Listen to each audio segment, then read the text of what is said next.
We are already getting geared up at Rockingham for 165 laps of action as qualifying is underway here at the Rock. Alan Dobbs at the moment holds the top spot by a total of 6/1000ths of a second, and this is the 213simware.com 165, the second race in this season, the Integrity and Ignite series, and it looks like the 05 machine gonna back it down as Rob Ackley on pit road. Looks like a maximum of about 3-4 laps for these guys to run through, as one driver gonna put it up to top of the board. It's gonna be Blake Gordon putting it up into the 8th spot there, and a lot of these guys getting some extra practice laps after their qualifying run has concluded. Looks like Justin Anderson going to be in a similar position. Shane Ewing on the move right now.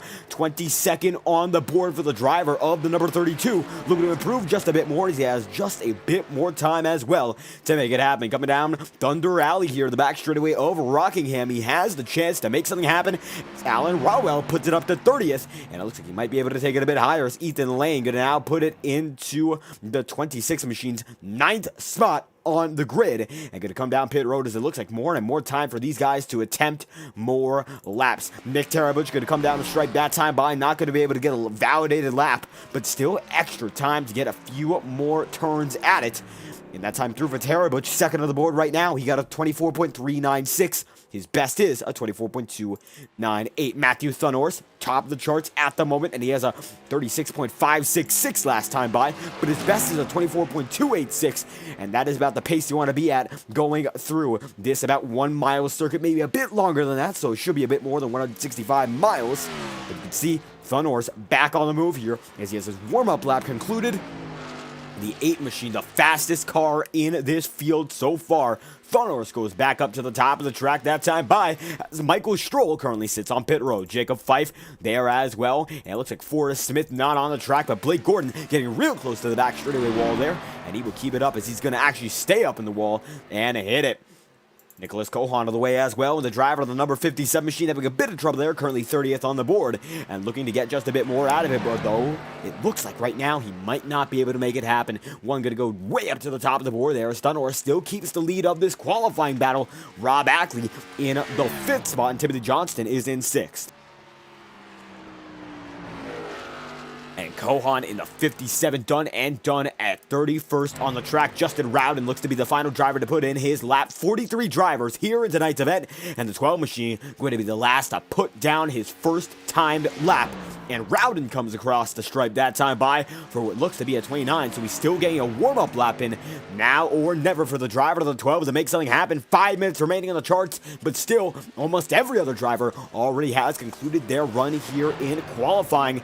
And Rowden, the only driver to be an exception, as the A-Shock number 12 machine glows down to 3rd and 4th turns. He's going to spin it there, and it's not going to work out as he's going to back it down and try to go for more. Trevor Trago in a similar spot right there. Trago, 37 machine, is currently 41st on the board. Gale Brooks on pit road as well. Very few drivers as it stands on the track. Blake Gordon still going for extra practice laps, as Justin Rowden has yet to get that timed lap in, and he's still back on the track as well. Gordon, 14th on the board, is an 85,000th deficit from the pole position.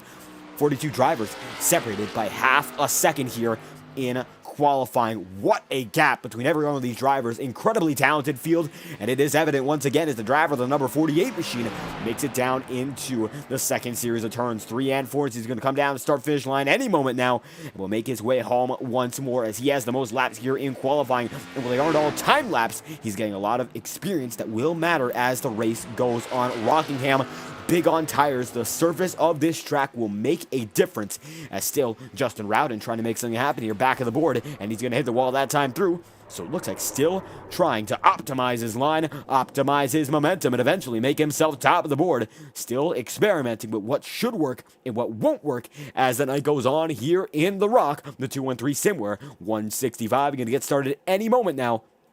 And still, some drivers wait on pit road. Blake Gordon going to be one of the guys still actually moving as we speak. So how about we take a look inside the driver of the number 48 machine's car and take a quick peek inside the hood cam. And Gordon, you're going to see wash up there through the 4th turn coming down to the front straightaway here at the Rock. The stands are packed here. Rockingham, North Carolina, not seeing this much action in the real world with their track.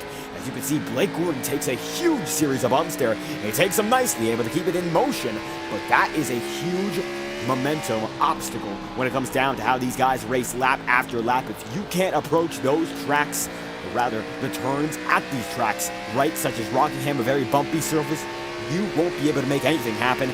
Blake Gordon right now trying to optimize the way he goes through lap after lap, as still waiting for Rowden to put one lap down. It looks like he will not put one down on timing and scoring. Blake Gordon still getting some practice here, and he looks to be the only driver on the board trying to make something happen, as he is 4,000th off of 13th, and Jacob Fife, the last few laps have not counted, getting a maximum of 6-time lapsing. And the 48 machine is still moving as if nothing is wrong, and nothing is wrong, starting up in the top half of the field, and still an opportunity to be that much quicker, as tire wear already playing into his run so far as he skates up the track, and you can see he just gets a bit loose there, able to hold on to it, but definitely tires already making an impact here in the second race of the season. Matthew Thunhorse, top of the board in the 8th. So how do we get a word from the man who's going to be top in the charts here in this event? The 213 Simware 165 appears to have a provisional pole sitter who might be able to take it all the way. However, Thunhorse does not appear to be in a voice chat just yet, and we will not be able to get a word from the driver of the number 48 machine or the 8. Or now we should be able to get one from Blake Gordon anytime soon. The only driver still on the track is Blake Gordon, but Thunhorse, the man to beat so far, and the 8 machine still not on the surface. The 48 of Blake Gordon, the only man still going at it right now, trying to improve even more, as he is currently still top 15. Chris DeWeese coming into the chat, and he's going to be here for the first time. I believe we've seen him on the chat room. Thank you for stopping by. Good evening, everyone. Hope everyone had a good weekend. Great lap number 15 machine of Braxton DeWeese, and DeWeese indeed third on the board here. So a great run to start this one off for the driver of the 15 machine. And it looks like our fan favorite already has his fans coming back into the chat room for Braxton DeWeese, and he is still on a move here. We will see whether or not DeWeese will be able to make it up 2 more spots, eventually put himself at the top of the board. It's all possible as we get this thing started any moment now. The driver of the 48 and Blake Gordon still running across the track. The only driver to do so is it looks like Gordon coming down the pit road this time through. And now Kevin Matt's going to be the only driver on. Matt's the 44th entrant, now going to be 40th on the board. And the first time we've seen him all night long, the 50 machine making his way in. And a maximum of 45 drivers will be in this event. So we will see if we get that 45th, as Matt's going to be the final man to show up, and he already is outpacing a few drivers, as that was his first 2 laps back-to-back. We didn't catch the first 2, and it looks like Matt's already done, going to be starting in 40th here. Better to start there than last, that is for certain. But it looks like still a lot of opportunity for Matt's to make up more time, as we currently have 44 entries in tonight's event, and 43 of which have put down a time to lap, as the clock is going to expire here on qualifying, as we take a look at a scenic view of Rockingham Speedway, and we are getting ready to make something happen. It looks like BDR fan page members, as it looks like Braxton DeWeese Racing going to be able to have his fans in the chat room, and that's going to be great to see. A lot of drivers getting a lot of love in the chat, and it looks like DeWeese going to be one of the guys headlining it, as we should have our extra qualifying event, and that will mean that 43 drivers are going to be in the main event. Justin Round, the only driver gridding up, and this will mean our consolation event will occur right now. So as we have just a bit of time to spare, we will run through your starting grid for tonight's event here at the Rock, the 213 Simware 165 with 43 main race entrants, and it looks like a consolation event that will not end up giving the position to anyone. So let's go through the entirety of your starting grid, and I'm certain a lot of the guys in chat, as Alan's art images coming in, will be happy with the results here, as the 15 machine going to be way high, but he will not be top of the board just yet, as the iRacing pace truck taking to the track alone for now. And the starting grid goes as follows: Matthew Thunhorse with a 24.286 to top the board, with Nick Terabutcher right behind him, and right beside him 24.298 for the second position machine. Braxton DeWeese in the 15 going to have a 24.298, with Cody Griffin in the 4th spot with a 24.312. First driver out of that 24.2 threshold. Alan Dobbs 5th on the board with the 05 machine, 24.323, and Rob Ackley with a 24.329. From there on out, Timothy Johnson in 7th with a 332, and Don Stevenson with a 24.336, and that's going to be 8th position to round out your 4th row. Thank you, Chris DeWeese, for coming in, and appreciate the support greatly. As we get on more and more, 9th and 10th, Michael Stroh with a 24.336, and Ethan Lane rounds out your top 10, and Lane had a lot of pace and promise and practice. I tell you what, 4,000th off of Stroll in practice, a very tight margin between these two men on the 5th row. Watch out for then. When the going gets tough, they could have a shot at getting the victory. Anthony DeBarro with a 24.354 in 11th, and Thomas Bressy, the 24 machine, and he, for the first time in quite a while, is not with the Exalta paint scheme, 24.354 for the driver of your 24. Jacob Fife with a 24.367 in 13th, and Blake Gordon beside him with the most experience in qualifying, 24.371 for the driver who stayed out the most. Doug Middendorf coming to the chat as well. Thank you for stopping by. Nicholas Cohan in 15th, and Chuck Sweeting in 16th.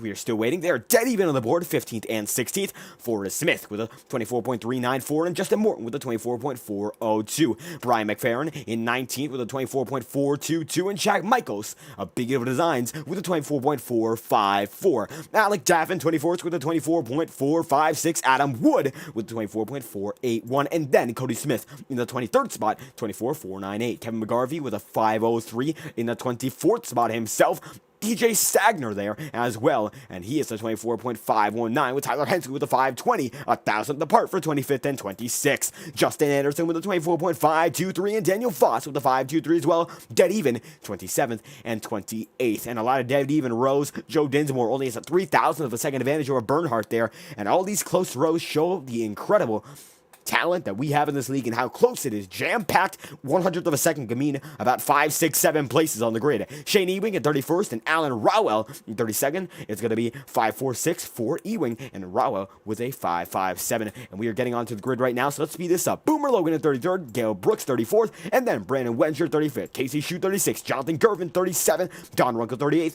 Kyle Cooper 39th, and Kevin Matz 40th, and Brad Patton 41st, Trevor Trago 42nd, and finally Cal Filarski with a 24.824, final driver of the main event, and Justin Rowden, the only driver who appears to be going home in tonight's show. A 43-car main field here as we get it started at Rockingham. After 2 great weeks at Daytona, an exhibition event at Lakeland to boot, we are getting this thing started with our first intermediate-ish track of the season. It's not like the other 1 mile-ish tracks like Milwaukee or New Hampshire. It certainly has more of the characteristics of a 1.5 miles, sort of like Charlotte in a cookie-cutter sense, but at the same time, pavement, it's been beaten up here, and it drives much different. Is Dunhorse going to be one of the guys to lead him through as we get it started? He will be the man at the top of the field so far. As we wait for things to get started, you can see the entirety of the field from here, except, of course, your race leader, the man who gets this one started, the 8 machine, and he will get to move on in just a moment's time. The stands are packed for the first time in quite a while, live on FTN, and you can see nobody in their seats as Dunhorst takes the way for the first pacing lap of the night. 165 laps, and this could be a quick event. It could be chaotic. A track like Rockingham, you never know until it's all said and done. And Thunhorse in the DMG United 8 machine uniting himself with the front row, and he's got the 29 right beside him, Nick Tarabuch. And Tarabuch there in the second spot. Braxton Deweese with the Chris Schmidt machine once again, and that 15 red, white, and blue design becoming iconic. A lot of red, white, and blues up front. You can see Ethan Lane with the M&Ms, and that is the patriotic design that Kyle Busch was so accustomed to running in all the years that Mars was part of NASCAR. Unfortunately, they're not there in the real world, but they are here with us tonight, and so many incredible drivers have the opportunity to win here as well. 213simware.com, proud sponsor of tonight's event, the great merchandise that they have on their service for sim racers and sim racing fans alike, and they are proud sponsors of the Integrity Ignite series. As the pace car going to dive in for the first time tonight, Matthew Thunhorse going to lead him down, and for the first time tonight, we are green at Rockingham. 213 Simware 165 is underway. Let's go racing. Everyone going to go right through, and we are on for the first time this season at Rockingham. First lap in, Thunhorse with a great start there. Nobody else going to be able to keep up with him. And you can see the field dispersed by about 5 seconds. 30th about 3 seconds back. And we have a bit of an issue right there. Alan Dobbs going to get a bit squirrely. Everyone able to keep it together. The 3 wide and already there. Michael Stroh going to go to the inside line. And everyone able to keep it together. But nonetheless, a bit of calamity there as we are straight. And everyone going to be able to keep it together. Ethan Lane trying to get it a bit more aggressive here. 2 laps in out of 165. And everyone still intact. Braxton Week in the 3rd spot, and it's going to be Nick Tarabuch in now. It looks like the 3rd as Deweese goes up to 2nd, and we could have a fighter in the hands for the race lead already as the 15 machine going to come down the stretch with the driver of the 8. They're all going to move down 2 laps. It becomes 3 laps in at a 165, and now it's going to be Deweese going to lead as the caution comes out. And let's find out just what happened. Cal Filarski appears to be involved in that one, and Trevor Trago, Jonathan Girvan, So let's take a quick 30-second rewind and check out what just happened here at the Rock to bring out your first yellow of the night. And taking a top-down perspective over the remainder of the track here, back of the field, and Gearvon, one of the guys involved, and it looks like the 33 going to set it in just a bit too hard. Brad Patton almost taps him there, and he's going to go right around, almost collecting another driver. Cal Filarski going to definitely have to check up there, and that could have been a multiple car incident. So for the safety of the drivers there, 33 going to go around, able to save it. Tires might be a bit scraped up, but we will head back to the leading action, as it looks like everyone going to be able to make it out all right. The 33 still there, as Dunhorst will be scored as your race leader. Although Deweese absolutely made an early charge, but it looks like a saving grace as the timing and scoring loops will collect your 8 machine as the race leader. And time to recollect yourself, time to regroup and analyze how you play with this race in terms of strategy. Driver of the 8 machine certainly going to have to play with it just a bit of a different way. Braxton Deweese seems to have the raw pace so far, as guys in the back got 3 wide. You saw Michael Stroll on the inside line. He backed out of it and let a few guys in front of him, such as Don Stevenson, Bressie, Blake Gordon, and this is the 24 machine scheme. That is Thomas Bressie, and that is right, not an Exalta primary. And usually you see him with a striking chromatic design with the green and the black highlights as well. But tonight, Milwaukee going to be represented with the 24 machine and a really nice paint scheme as well. A different take on the 24, and certainly an original one for the driver of the 24. He has the 48 right behind him, and Blake Gordon. Gordon able to make it up about 2 spots there. Is he going to make it up to 12th, so in the top dozen here, and it looks like experience already paying off in that first very, very short run, so working out quite nicely to get that extra time is Brad Patton right now going to be dropped by the field. No retirees so far. Kyle Cooper actually has a lot more damage than we anticipated either. Now let's check it back once again, because the 73 machine has a lot more than what we saw, and let's find out just what happened. The 73 machine of Kyle Cooper looks to have some damage after the start of this event. Looking in the back of the field here to see just what happened. I certainly was around Jonathan Gearvon at the time of the incident, and he's going to smack the wall, and that's going to be, wow, a lot of damage. He almost goes right over like Carl Long did in 2004. And he's going to be able to get a saving grace as he gets slowed down all the way, backs it down. 41st for the driver. The number 73 machine gets his lap back as we speak, as he is still on the lead lap. But a big hit for the 73, and he will keep it rolling 1 lap to green, and he beats the pace truck out. So he should be able to be good to go as we get this one rolling once again. And last time Rockingham held a national series event was the Truck Series in about 2013, thanks to ARCA Series former champion. That was Andy Hillenberg, who came to this track and proposed that it could come back to life, and under his leadership, it did. And through his work reviving the track, iRacing able to scan it, and you can see the Camping World Truck Series decals all over this surface, as that's about the last time this place was used for professional racing. And this is perhaps an exception. Great racing. It's almost like the professionals here on iRacing, and the Integrity Ignite Series ready to do it right once again. The pace truck going to dive in this time by going to be Deweese and the driver of Matthew Thunhorst, your post hitter front row, as we head back to the green. 6 laps to become 7 laps in out of 165, and a big tire spin there for Deweese. He's going to lose a bit of time there, and that is what it's all about, holding on to your tires as you get into the rough going of it. 7 out of 165, and he goes up to the high side there. Everyone able to keep it together, and you can see all the movement in the back of the field. Everyone about double file back in 10th, 15th, about 20th there. Michael's going to go down to the inside machine of Nicholas Cohen, and you can see everyone able to keep it together side by side. That's Alec Daffin in the Shaw Racing machine, and you might be used to seeing Alec Daffin in the 48 in the Stock Car Racing League Redline Truck Series. And he's here tonight in the Xfinity cars as well. And one machine able to prove that what he has under the tank here is worth the while, as he's in 15th right now, right in front of Michael Stroll, right behind Jacob Fife. So competitive group of drivers to be racing around up front, as Ethan Lane going to go side by side with Cody Griffin. Lane goes way up to the high side of the tractor, able to keep it together as they pass the front straightaway with every single fan on their feet.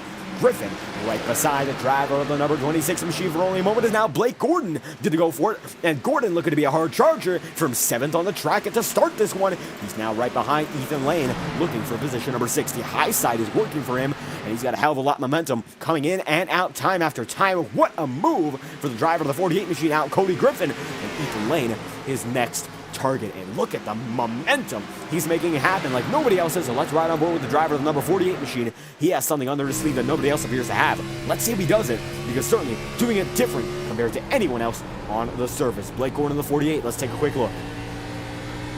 See, holding it right there, able to get a nice crossover there on Rob Ackley, and Ackley takes the inside line down. You can see it works out, just able to block him, as this is a very patient drive from Blake Gordon. He's in the 6th spot right now, and he's just able to get that momentum off the exit. He actually let off there on the exit, and if you look at the rear view for Rob Ackley, well, it's going to be a different story as he goes down to the inside line, and Blake Gordon creeping up on him time after time here. And he does keep the power down, but it just seems like the high side has just that much more of a roll. And the 48 machine is going to go, and that he does. Rob Ackley going to lose that spot to Blake Gordon, and Gordon now up into the top 5. Blake Gordon, a man on a mission now, as he chases down Matthew Thunhorst, Braxton DeWeese, and Nick Tarabuch, as it looks like the next man to step in his way, the driver of the 48 at the very least, Anthony DeBarro. DeBarro, 12 laps in, having a great run, very strong, very solid so far, able to keep himself in no man's land, nobody else able to touch him at the very least, and he keeps it rolling quite nicely. DeBarro in the 27 able to hold on as he is using the inside line like everyone else. Looks like Nick Tarabuch going to be there as well. DeBarro is right behind him, and Ethan Lane now having a bit of trouble working with Rob Ackley, as Ackley now going to take it up to the middle of the track, trying to make something happen, as Blake Gordon just running it like nobody else is, and he has that car dialed up and dialed out, and he's checking out for the guys who he passed.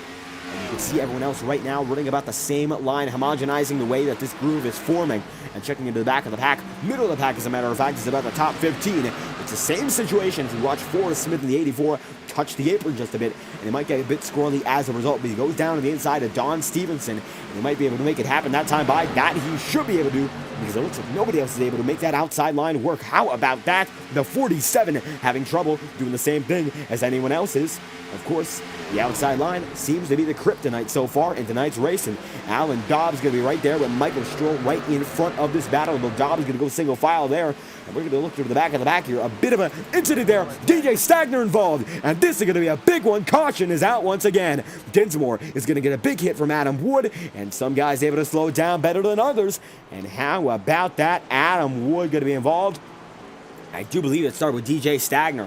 Stagner in the 64 going to get a big hit.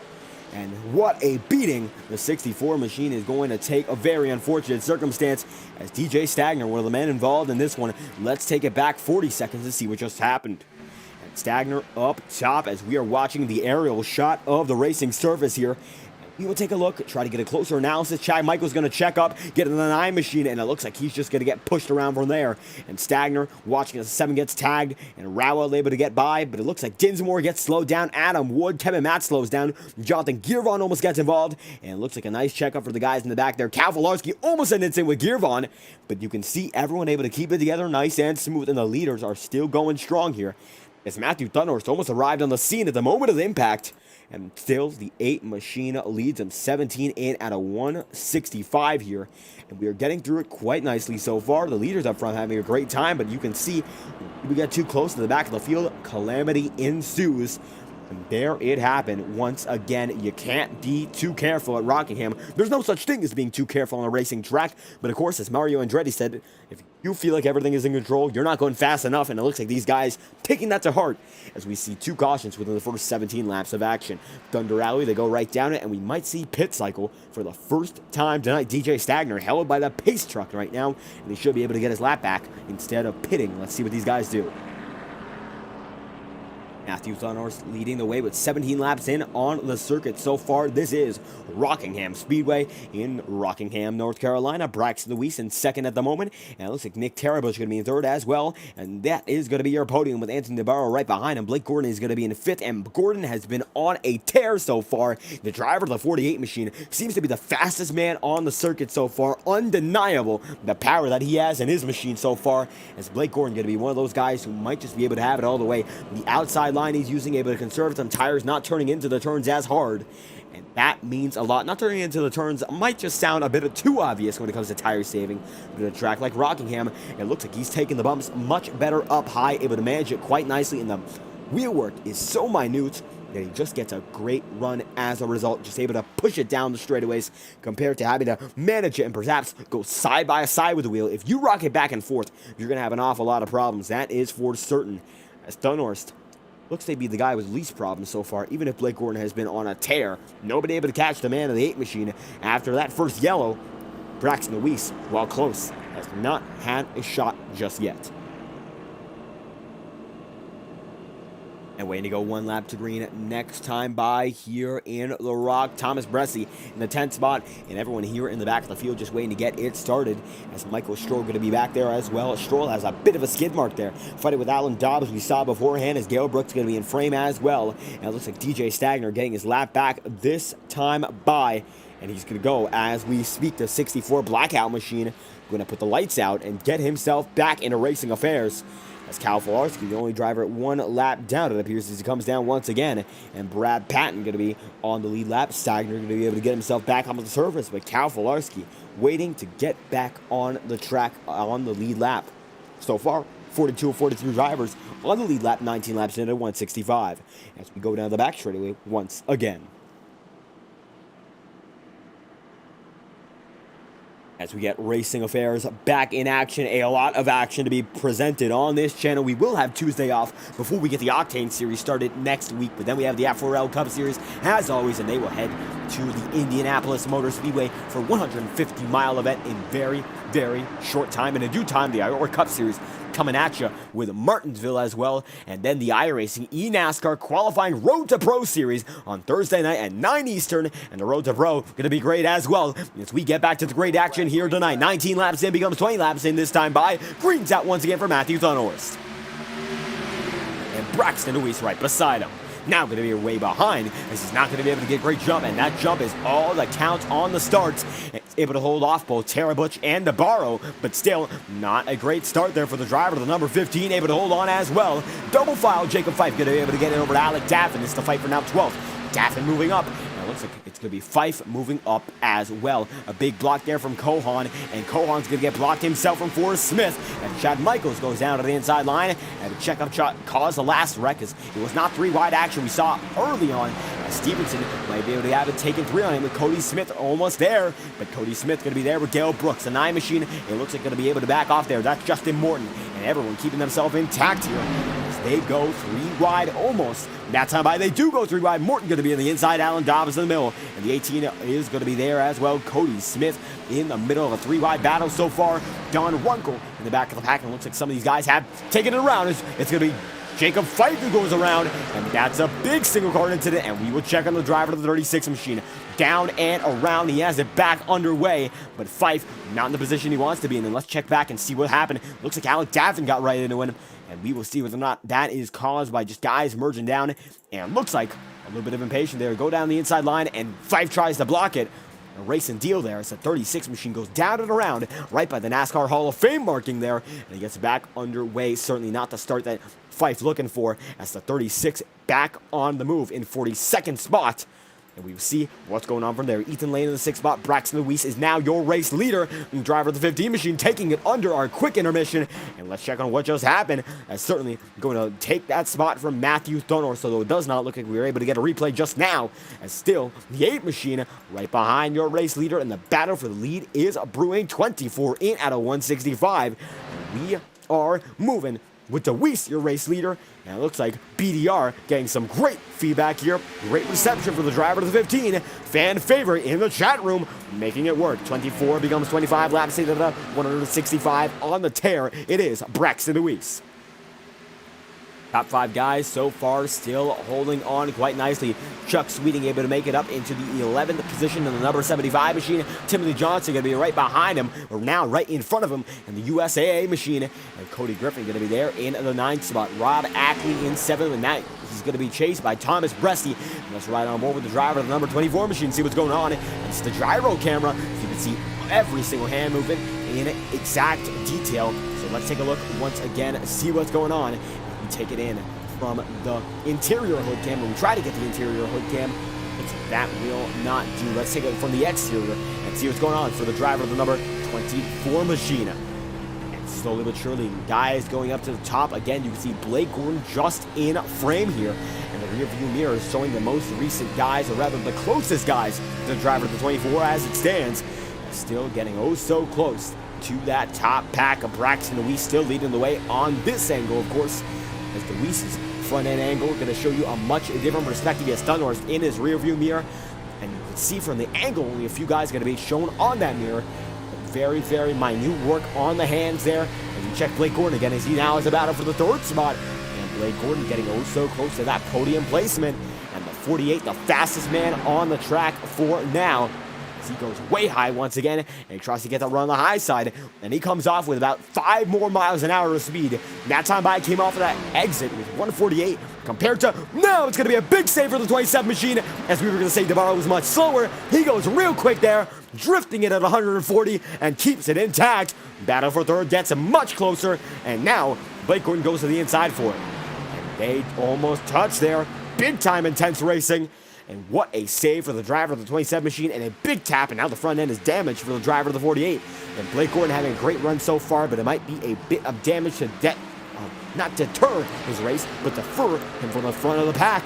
And you can see the 48 having a lot of trouble now as he's trying to hold on.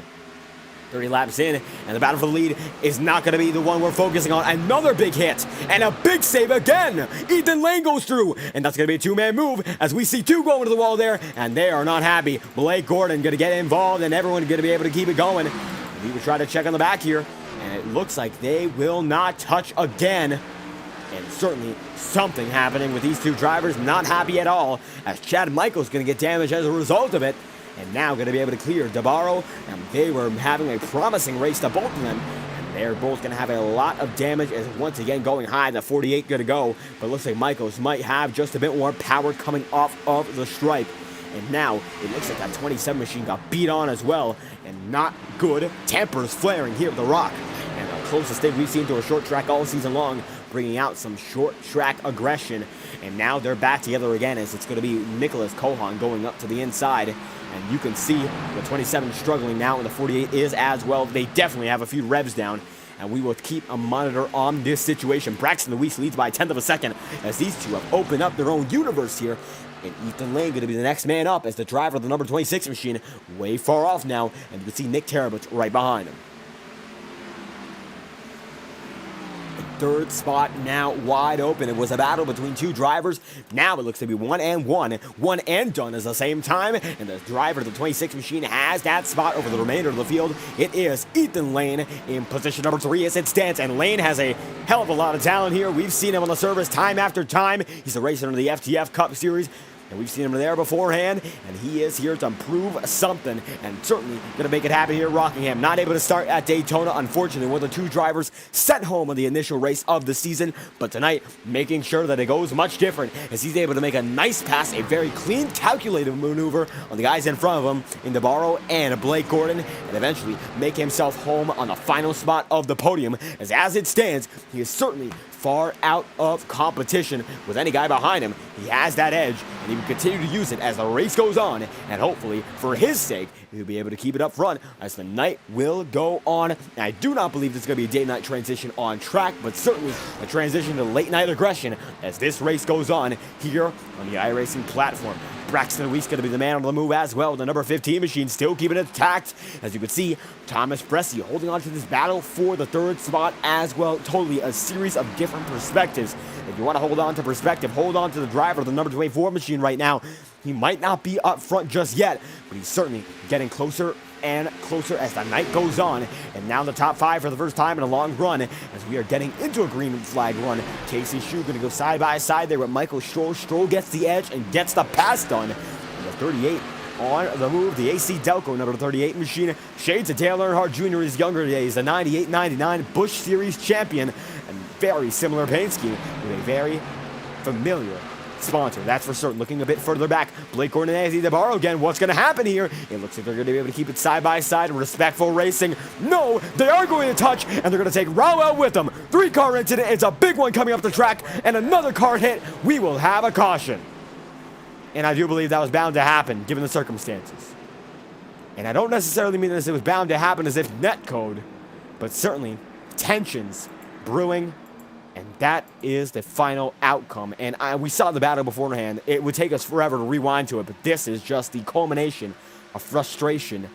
And these guys, not going to be happy campers, not happy to talk to. Alan Rowell getting caught up in a wreck of his not his doing. And that's very unfortunate as they come back up on the track and almost hit multiple drivers. And I do believe multiple drivers going to have a bit of damage trying to hold on to it. Checking the back of the field, Alan Dobbs, the 76 Justin Anderson definitely got a bit of a tap in the USPS machine. And we were going to say that we had a long run. I do believe we did. Now we have that run put to rest. Unfortunately, that will be all she wrote for the driver of the number 48 and the driver of the 27, as pit road is busy. And let's get on to watching the battle on pit road. Winning off pit road means an awful lot when it comes to strategy, so let's see what these guys have in store as Braxton Deweese leads them down. A lot of great racing so far, and Braxton Deweese having a great running himself as he's going to pull it down. And you could see an angular pit road. We don't see it all too much. We have seen it at tracks like Phoenix, but it isn't all too common, so a track like Rockingham throwing a wrench into the equation here, as Alan Dobbs is going to be the one guy who is not on the track. So let's watch the exit camera here, a different exit camera compared to most tracks, and that is going to be the way Rockingham works, a bit outside the box, and that's the way that it's been remembered. A very fun, charming, and unique track. It looks like going to be a lot of fun for Braxton Deweese, the lead over Thunhorse, Ethan Lane, then Terry Butch, then Bressie, then Cody Griffin, then the 82 Machine of Johnson. Rob Ackley going to go as well, and you can see the sea of cars coming out as Michael still has rear end damage. Michael Stroll going to follow him in, and the 76 Machine of Anderson back on the move as Alan Dobbs, your race leader. And he's one of the few guys who did not come in on pit road, so 40 laps in. And your first pit cycle has been made by a good majority of the field here. I do believe we have our first set of retirees. Cal Filarski going to be coming out a moment now as Dinsmore going to come out there. You can see Boomer Logan on the way, and the final segment of these guys on pit road are making their way right out. As we will see, as Filarski, 4 laps down, is on the track. It looks like our only 2 retirees so far, DeBarro and Blake Gordon. Looks like they are done for the night. And Alan Rowell, unfortunately, he got caught up in that incident. An absolute shame for the driver of the 43 machine. And he will get back on his way in the spam number 43 as he gets caught up in the fight there. And nothing he can do. It's just proximity to an incident he was certainly not aware of. And that is all she wrote for the driver of the 43's winning chances, at least for now. It's a possibility he gets up front, but I don't believe it will happen. The way it's written, the way the story is writing itself, I don't think the chance will be there. Damage in these Xfinity cars means a lot. They're not as strong as the composite bodies used in the next gens, and that might be to the detriment of driver safety in the NASCAR Cup Series. But in here, iRacing, don't get physically hurt, and the only thing you're losing is car security. The safety, of course, in these cars, very, very high, to say the least. It's actually hard to quantify that number, but at the very least, you can see these cars tear apart in the real world. Myatt Snyder, and we're coming up to Daytona in the Xfinity Series, so we may as well get into it. Myatt Snyder went for an absolute thriller of a ride, and it was a heart stopper for any viewer, and it came out all right, but the car was in shreds. The motor was gone, ripped out of the car, and that would have been a killer in itself if it hit anyone. Luckily, in an area where absolutely no fan or spectator would have been impacted. But these cars come apart just like that. And it's just something you can't stop here in iRacing. An incredibly accurate simulator, and as a result, these guys do not have a lot of leeway when it comes to the way these guys can drive it. The aerodynamics and the motor, when they get punctured in a wreck like what Rowell was involved in, it's all she wrote. And I do not think that there's anything else that can be done. That 43 machine going to be in a bit of trouble, but he keeps it rolling as we get back to the green this time by. 42 going to become 43 laps in on green flag runs. And the iRacing pace truck will lead him in this time by as we look at the exit of turn 4 as we get right to it. The Sunoco camera going to be one of the leading figures as the iRacing pace truck comes right in. Alan Dobbs on 25 lap old tires going to lead him through with Daniel Foster. Green flag is out. Let's go racing here at the Rock. And Dobbs gets a great start in spite of the older tires. Deweese going to be able to make it through. And 3 wide already. Daniel Foss is a load of damage. He's able to keep it out front. Not sure if the driver's going to be happy about that. The front end is crumpled. The tires are old. And this will throw a wrench in the equation. You might see some chaos as a result. Foss trying to keep it up with the 83 machine up high. As Alan Dobbs going to try to fight it as well. And Shaw Racing's Alec Daffin net codes the 83. And he's going to go for a big ride there. And they go 3, 4, 5 wide for only a moment there. Wow. Oh, so close, and no! The 73 goes around! Big incident, and we have a caution once again. And that's going to be a very debatable one. We will see what caused that one. It's certainly going to be a tough one to look at. And the driver of the 83, Daniel Foss, on older tires, not holding up as well as Alan Dobbs. Dobbs is in 4th. And Shaw Racing's Alec Daffin hits the 83 machine. The 83 up on the top side of the track, and it looks like the 73 goes just a bit up, and no, he doors them. And I do believe that Allen is going to be one of the guys involved, but we will not focus on that just yet. Daniel Foss I'm not sure if he was the one who caused that one. It looks like, go back once again, that's going to be debatable. But the 73 does go up the track and might have not known. But see, they do touch right there, and that just takes them all along for the ride. Can't do much there as he just bumps right out. Brad Patton gets involved. Adam Wood, the 42 machine, and the 42 is going to get tapped big time. And that is going to be yet another incident on the night, and it looks like a quick one as old tires do not mesh well with Rockingham. The bumps on this surface, hard to manage, and that's always been how it is, as it looks like the 33 is not on the track, but the 83 comes down pit road. Braxton Weiss looks to be the man to beat so far, the number 15 machine. He leads him through 46 in at a 165. The show going strong for the driver of the 15 machine, Jeff Smith, sponsored, and he is on a tear. Ethan Lane up to second. Matthew Thunhorst is in the 8 machine in third. And Alan Dobbs holding on to those old tires much better than Daniel Foss was able to. Dobbs is in fourth here, and he was only able to lose just a few spots on that initial start. And we will see if he's able to hold on as we go once again. We're not able to get a good metric on how fast he was that time by, as we only had about a lap's worth of running. And that was, of course, the out lap. Of course, saw the pace truck go in, and then the drivers went out to race. So it will be a bit tougher to determine the metrics on how quick his car is. When we get back to the show, we will find out. As Dobbs holding fort here in Rockingham, second race of the season in the Integrity Ignite Series. This is the 213 Simware 165s. Ethan Lane goes up high already. And Lane knowing he will be up in the high lane as we get back to the show here. Double file, they will go.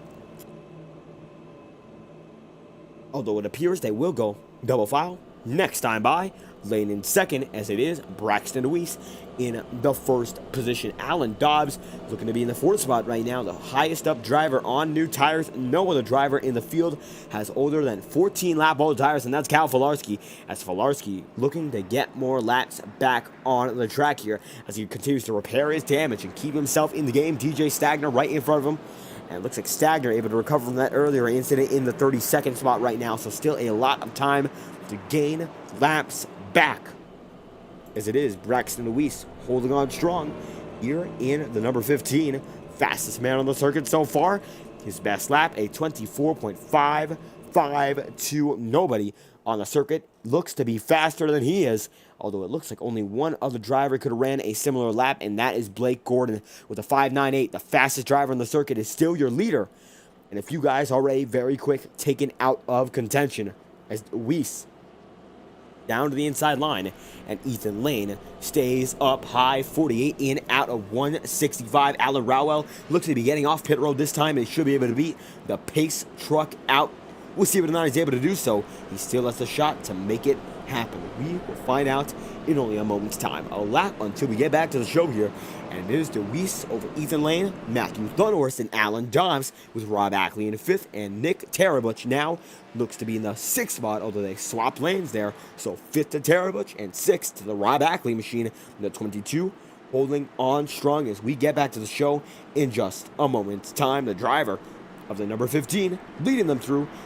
Race gets back on lap 49 at 165. This time by, it will be our, I believe, fifth restart of the night. And we will go from there on out as the race goes on here. And now, Braxton Weiss holds on strong as the race gets back into the swing of things. The pace truck going to dive down, and Braxton Weiss leads them back once again. Let's go racing, 49 in at 165. Green flag out once again for the driver of the 15. Amazing start once again. The leader gets the jump. Ethan Lane just has to settle for second for now, at the very least. As you can see, drivers continue to push on in the middle of the pack. At 49 in at 185. Now it's going to be 165. As you can see, Thomas Bressy goes down to the inside line on Alan Dobbs. Cody Griffin there as well. And Alec Daffin going to be right in the mix of it. And you can see oh so close to battling. It looks like it's going to be double file, about 5 rows deep for a moment. Everyone able to keep back together. There's 50 laps. We have hit it. Almost halfway through the first 100 as we continue to move on. And you can see Justin Anderson making his moves. And it's going to be Anderson up to the high side. He got a tag in an earlier wreck, but he's still going. And you can see the rear end is crumpled up. It does not slow him all too much. As you can see, double file, side by side, back of the back. It looks like Jacob Fife going to be in there right now with Brad Patton.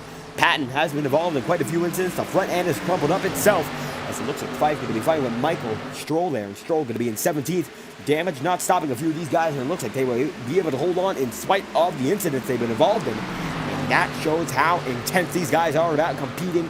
They might have some damage, they might just have some incidents under their belt, but they're still up here fighting for the spots like it's nothing.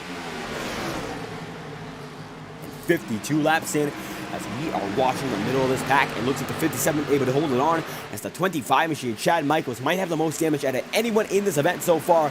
Look at that rear end for the driver of the number 25 machine, as we see it time after time, how we take an onboard view with Michael Stroll and get a much better look at it, because that 25 is all sorts of crumpled up. The rear end is just about a gaping hole there. Nothing else can compare to it. As you can see now, he's going to be on the high side. As we look back just a bit, Brad Patton and Jacob Fife, but Cody Smith has the best angle. The 25 holding on with the rear end that has absolutely disappeared. Nothing there. And the 38 right beside him. Doesn't matter how crumpled up your rear end is, as long as that front end, that motor is going, you have a chance at the victory no matter how it turns out. As you can see, running up there on the 25, getting oh so close. That's Cody Smith in the 10th spot, it appears. And only so close to that top 10 these guys are. As looking back up to the front, Braxton Deweese leads over Ethan Lane, Matthew Thunhorst, Nick Tarabuch, Thomas Bresci there as well with Cody Griffin. As it looks like the top 5, 6 guys are up front in a single file formation. We head to the back. Double file starts with Cohan and Michaels as they come down on the strike that time by 55 in out of 165 that time through. And Michaels up front, as it looks like the Cody Smith machine going to go up to the high side, not going to be able to hold on. The 25 making a great run on the high side, and it's all about utilizing the line you're placed in. Some guys go down to the bottom and they're going to have to stick it there. Some guys stay up top and they're going to have to stick it there. But if you're not able to make it fast, you're not going to be able to make it happen. And that is always the way it goes, no matter what track you're at, no matter what you're racing. You've got to be able to keep it fast, even if it is a challenge. And these lines might be a challenge for some drivers, as Cody Smith goes way high trying to make something happen. He goes all the way up and dives back in. There's a 57 right in front of him, so not much he can do that time by. Jacob Fife still has the edge over both of them. And Fife 16th here. Michael Stroll is in 15th. And he's going to be able to take the toe-in of not one, but 2 drivers.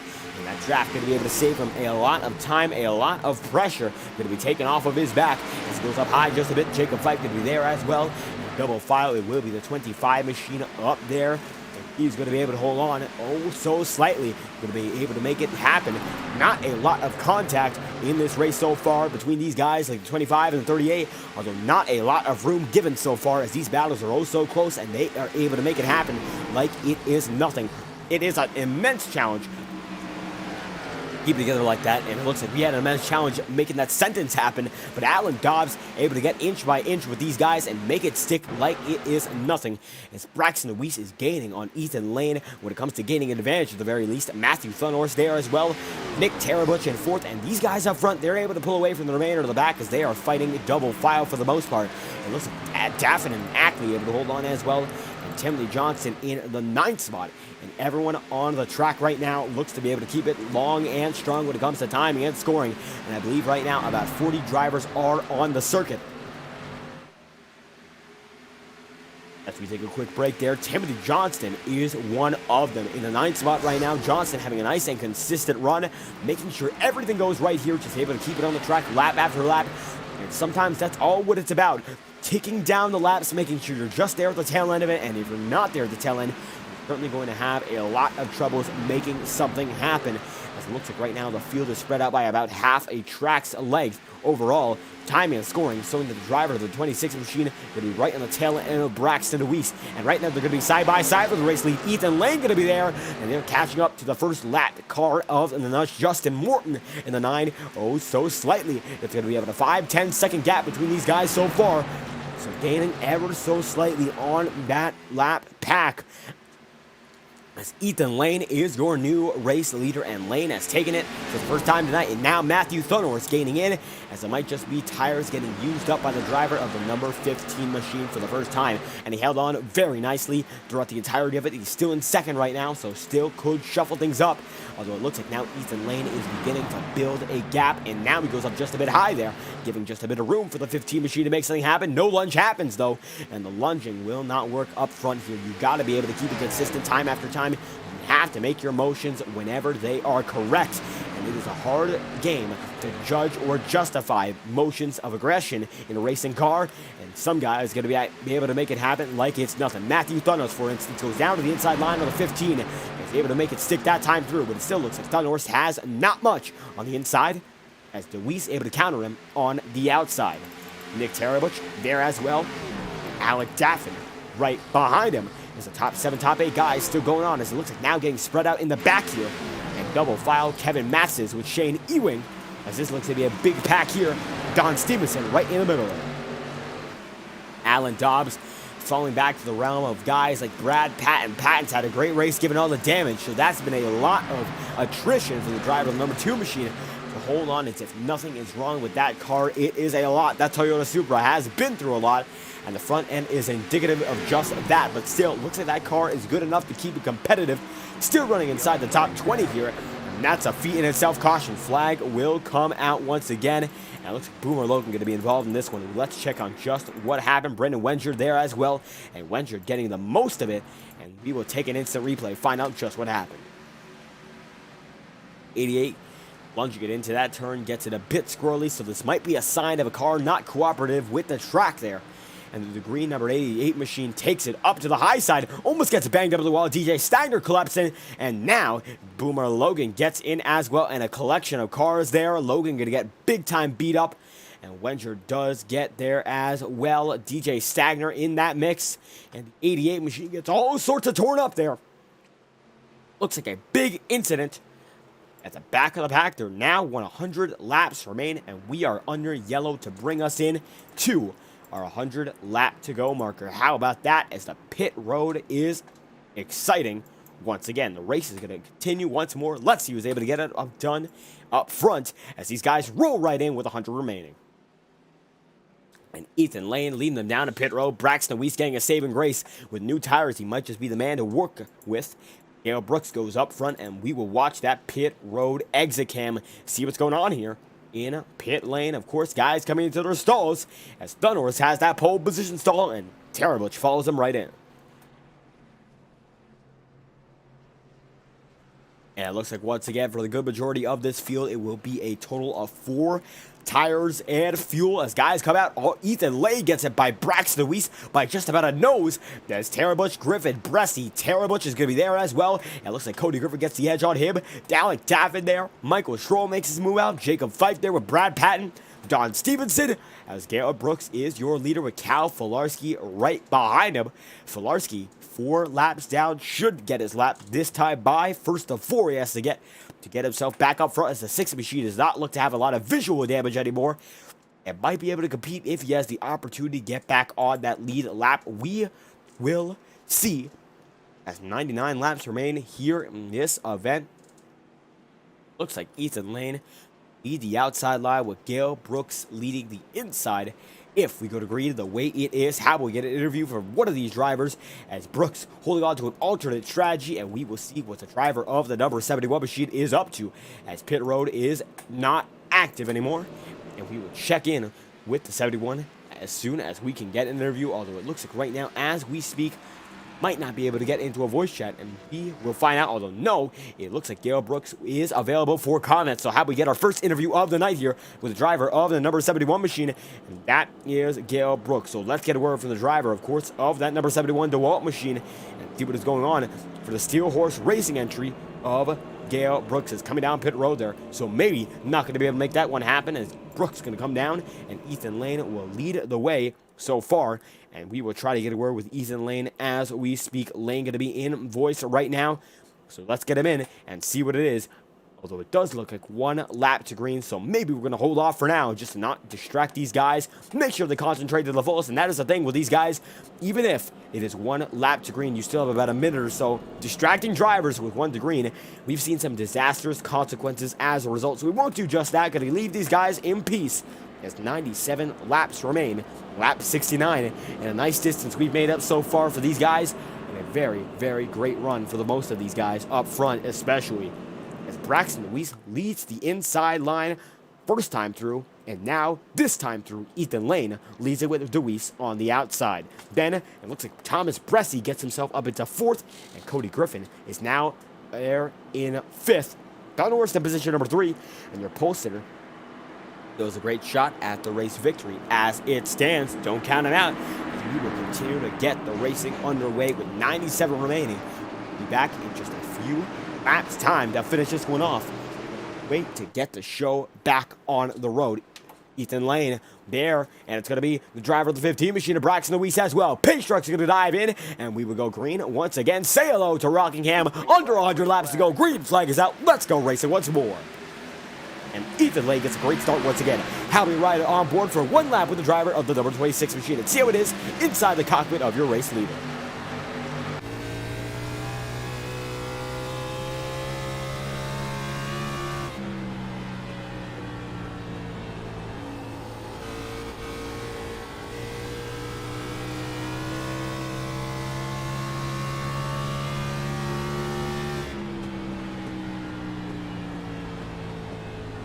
And Lane already out in front by a decent margin with the Sebastian Vettel helmet, it appears, inside his cockpit. And taking a look at the rear view right now, single file for the front runners so far. Back of the pack, it is not single file, double file at the moment. And reading a great run for some of these guys, including Don Stevenson, able to keep himself in the top 15. Chad Michaels still has a banged up rear end. And he has a lot of competition with him as the 76 of Justin Anderson goes right up to the high side there on him. Able to keep it together nonetheless as they go down to the inside line for the drivers of the inside, of course, and down Thunder Alley, the back straightaway where it all comes down when it comes to momentum.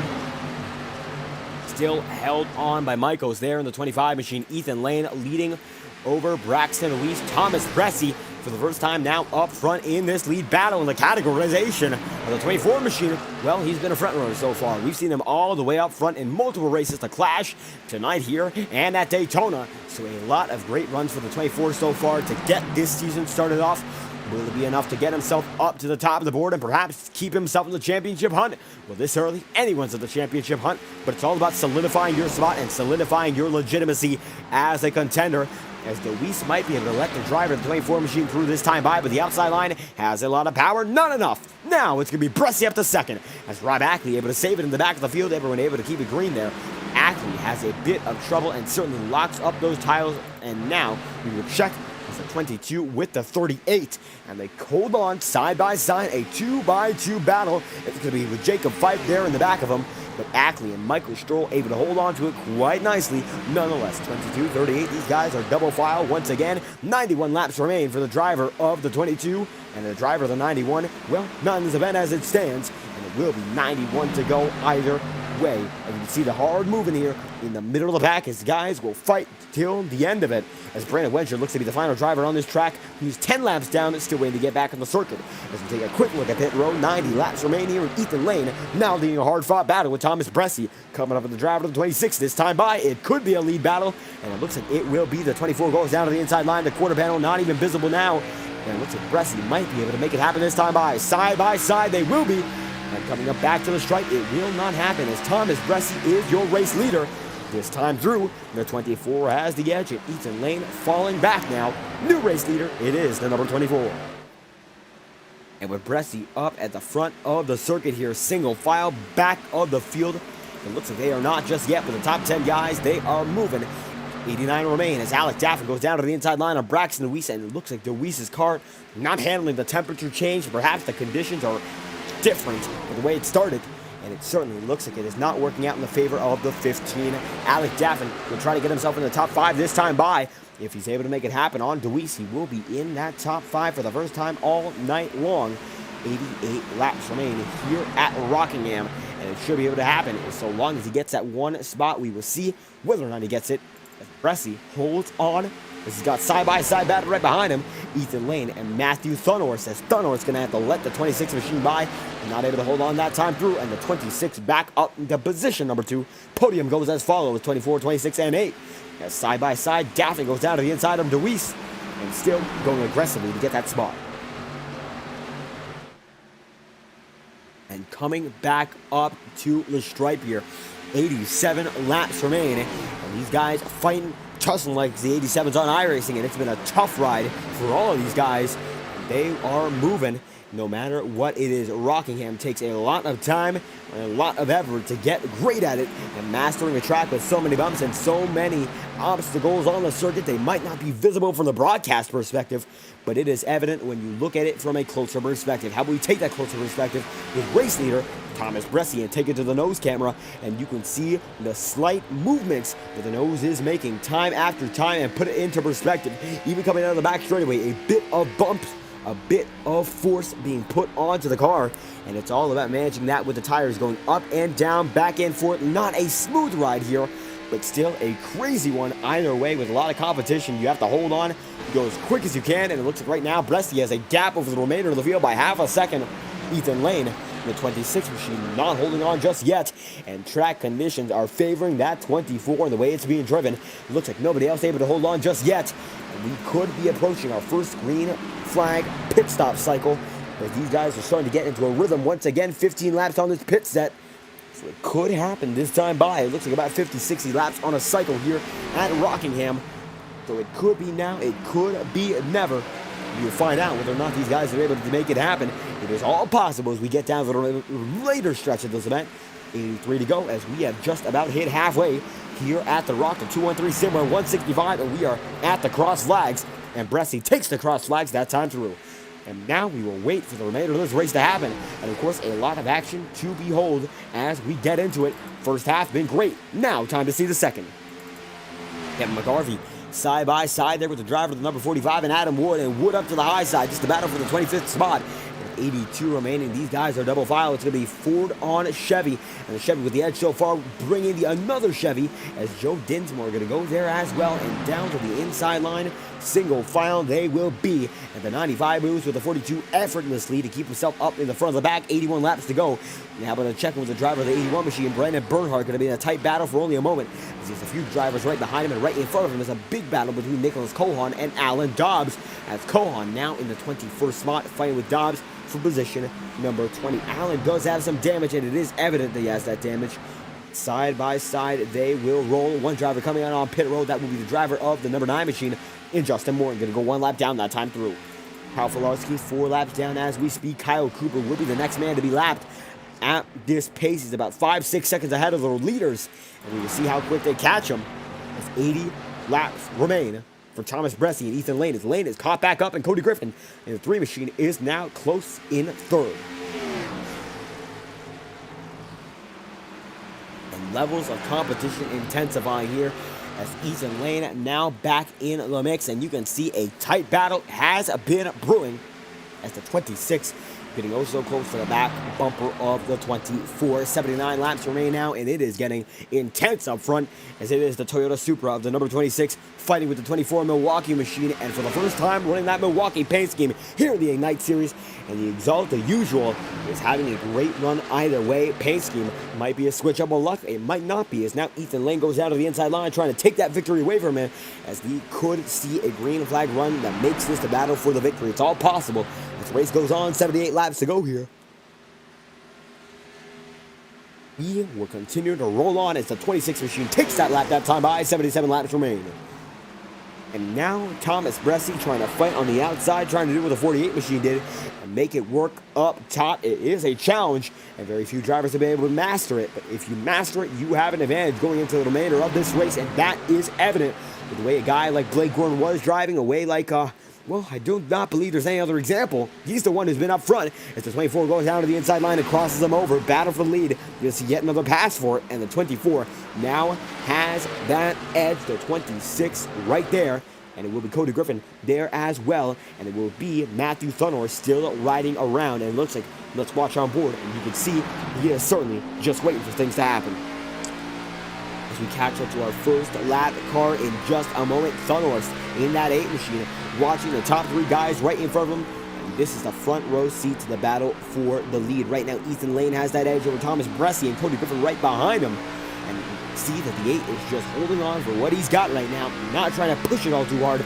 Braxton Louise able to hold on to 5th, and he's also close to leaders right now, as Alec Daffin now has some pressure from Nick Tarabuch, and this pressure will amount to a battle if something happens, as certainly Daffin losing time for the 5th spot, and now slowly but surely getting reeled in by the 7th, and the battle for 6th will be on any moment now. At this rate, we will see how long he's able to hold on. Daffin, as we continue to move with 74 remaining.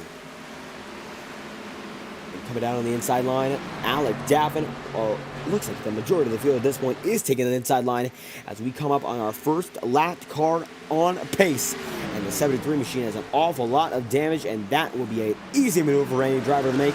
That's a lot for the 73 machine to handle there, and he's still be able to keep it on the track. It looks like he will, as Kyle Cooper gets lapped by the top 2 guys immediately. And not going to be a lot of laps lost, or not a lot of time lost there. And you can see the 26 able to hold on to it like it is nothing. And now Thomas Bresci in the 24 still able to hold on.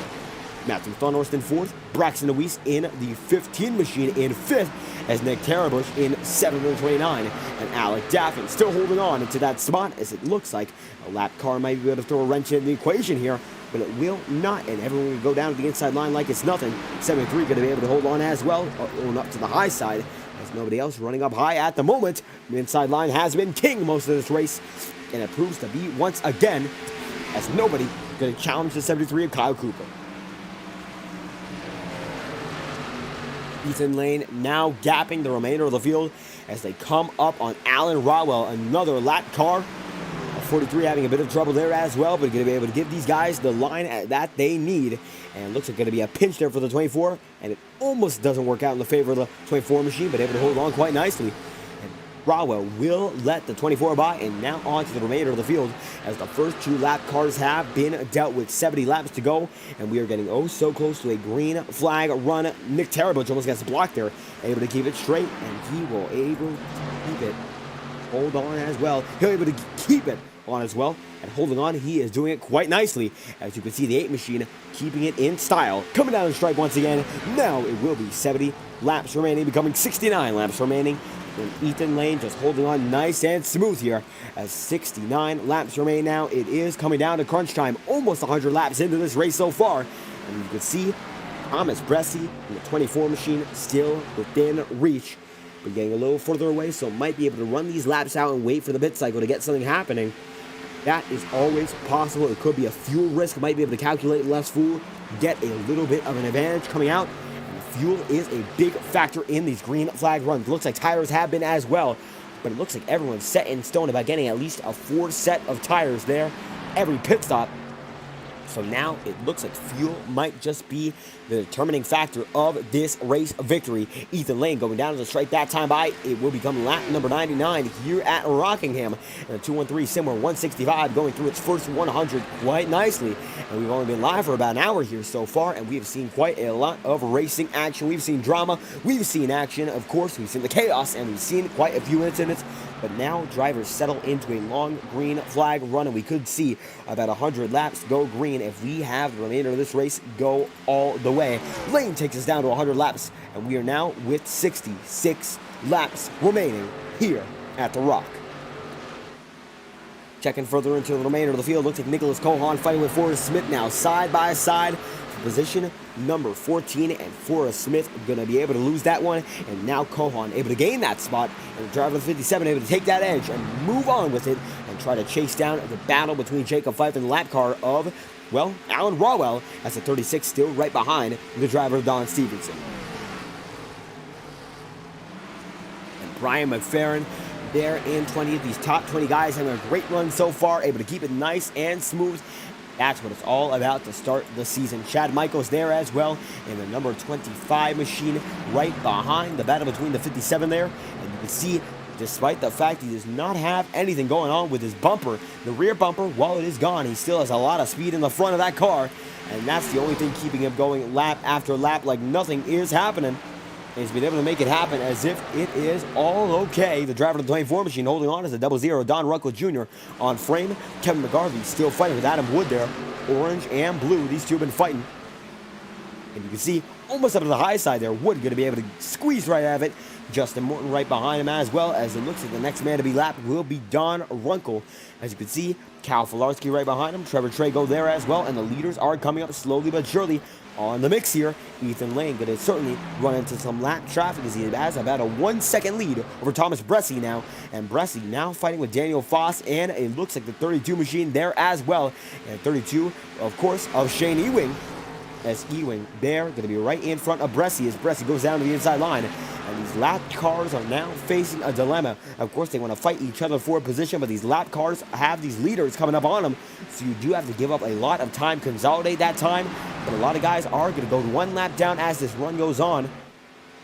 So it becomes all about managing aggression as a lapper and managing which line you take. You cannot take up the entirety of the track as a lap car, and that is for certain. It's the racing code here on iRacing, and it's evident that these guys will follow as Daniel Foss comes down to pit road in the 83 machine. We'll see whether or not he is done for the night or if he's just pitting in for service, and he is going for service, it appears. 83 machine coming down on pit road there, and the 26 going to be coming right by on the start-finish line on the move for the driver of the 26, as it is still led by the driver of Ethan Lane, and nobody coming down on pit road just yet. About a 40-lap green flag stint we're going to have it, as still 60 laps remain here at Daytona's sequel. Of course, when it comes to the series, it is Rockingham, the second race of the season, and we will go on from there for an incredible season of action here in the Integrity Ignite Series, and the race is going strong now. Ethan Lane leads him down once again. He's got about a 2-second edge over the remainder of the field, and it'll be Thomas Bressi. He has an edge on, especially as the 24 holds on nicely. 59 laps remain, and Cody Griffin there as well. Matthew Thunders in the 4th spot as he looks to look at something when it comes to the podium places. Might be able to make something happen. Cody Griffin gaining in on Bressi, and 2nd and 3rd look to be about the closest battle in the top 5 so far. Nobody else has close up front, as these guys are ticking down the laps, waiting to get that one final pit stop in. I do believe these guys will have to take one no matter what happens. There's a bit of a squirrel there for the driver of the number 3 machine, as Cody Griffin has a bit of an anticipatory moment, able to keep that one straight and secure, but still not good, as Cody Griffin faces just a bit of trouble as we continue to go on here. 58 laps becomes 57, and Griffin still fighting with the driver of the number 24, Thomas Bressi, right in front of him. As Nick Tarabuch there as well, the 29 machine, oh so close to the front of this pack.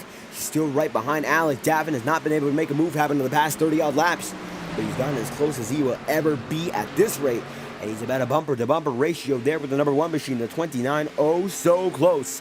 But no cigar just yet, as Shane Ewing going to come into the frame from these guys, and the 32 going to be the next man to be put a lap down, of course, for this pack, as these guys face the lap cars in a similar way as the leaders. Of course, they're leaders in terms of the lap they're on, but not in terms of the overall race, so a different treatment these guys generally get. That is just the way it ends up being time after time, as this green flag run has been great. 43 laps of action here in this run, as it becomes 44 for Ethan Lane to lead them down with 55 laps remaining. And we could have a maximum of 99 laps under green if we go the rest of the way, and then some. And that is a possibility, as these guys are able to keep it straight time after time, lap after lap, like it's nothing. We could see a long green flag run. Caution flags out, and that will not happen. Now let's check on what happened. As John Runkle Jr. goes down and around, let's find out just what happened to bring out the yellow after 43 laps of green flag racing. As Runkle goes up high, Thomas Bressi passes him, and Runkle gets in the wall. All he does is tap the Cody Griffin machine. Not good. That's a leader. And then he gets into Braxton DeWeese, and DeWeese gets a big damage. And that could be a winning run put to rest. Don Runkle, Shane Ewing there, and looks like the 15 who was up front all that time now has damage, and the front end could be affected. Bad news for the driver of the number 1 machine, and he could be in a load of trouble here as it comes down pit road with Ethan Lane, your race leader, and Thomas Bressi there as well. Green flag pit stops we do not have. Back under yellow this time through. As everyone comes down pit road, this could be the final stop of the night. We could get about a 50-lap green flag run from here on out. That is all possible. As we get back to the show, guys are coming down pit road as fast as they can. We will check the pit road camera. As the exit is going to be already on the move. Matthew Thunder is going to be one of those guys leading them down. Nick Tarabuch there as well.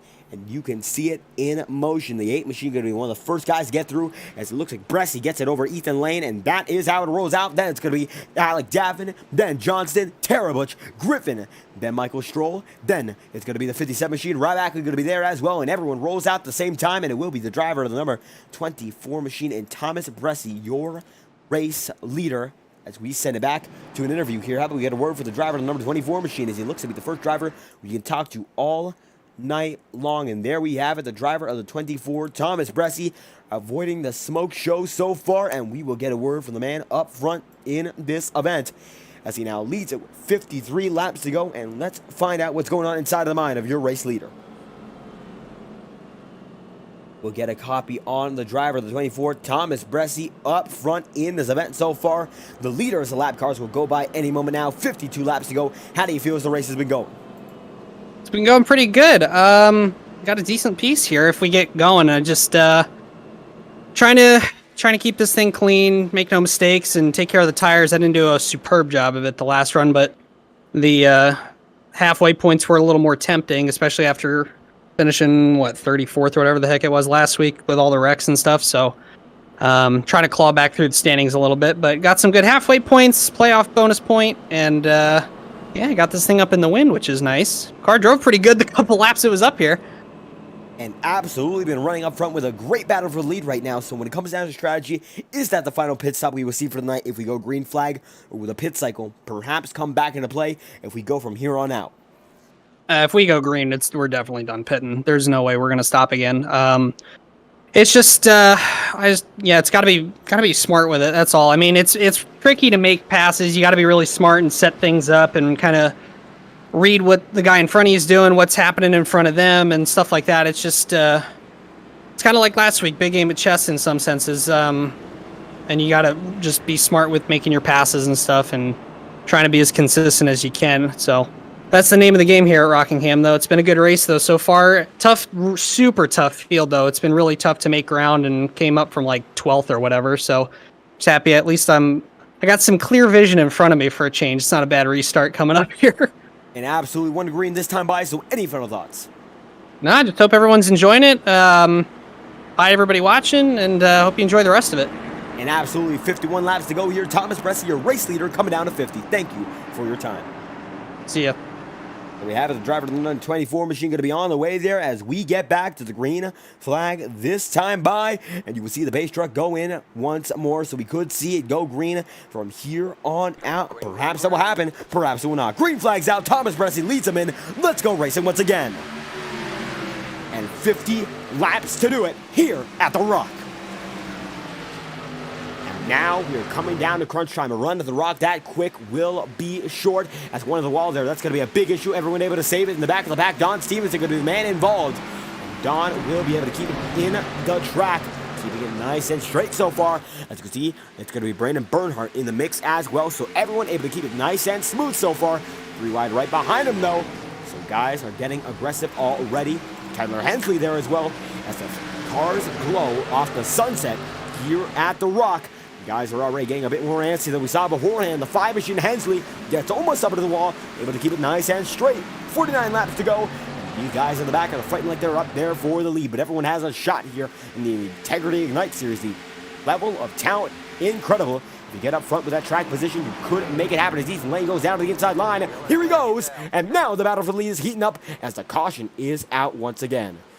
Looks like a back of the field incident. Let's find out just what happened. Wow, that's a big one.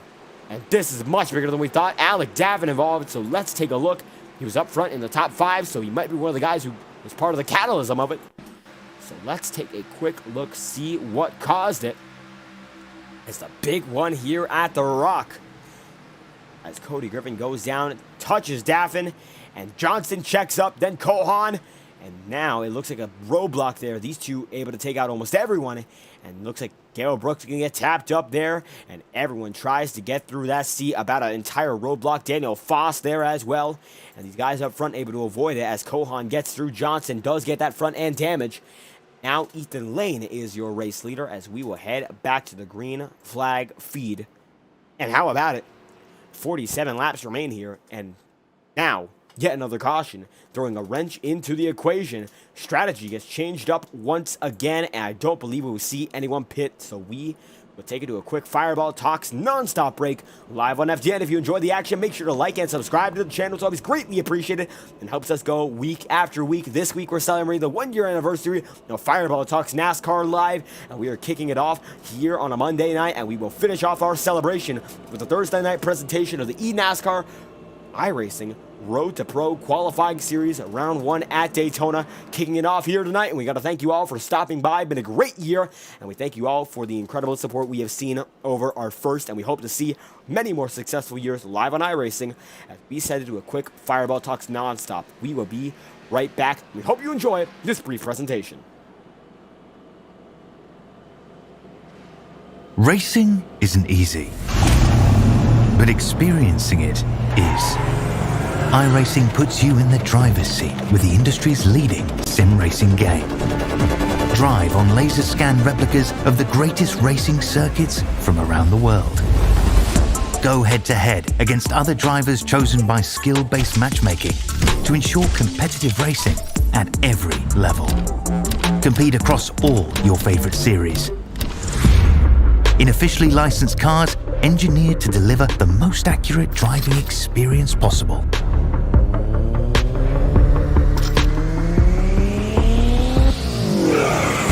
Join a race or host your own with players from across the globe. Race against the computer or in a league with friends. Feel the thrill behind the wheel. Visit iRacing.com.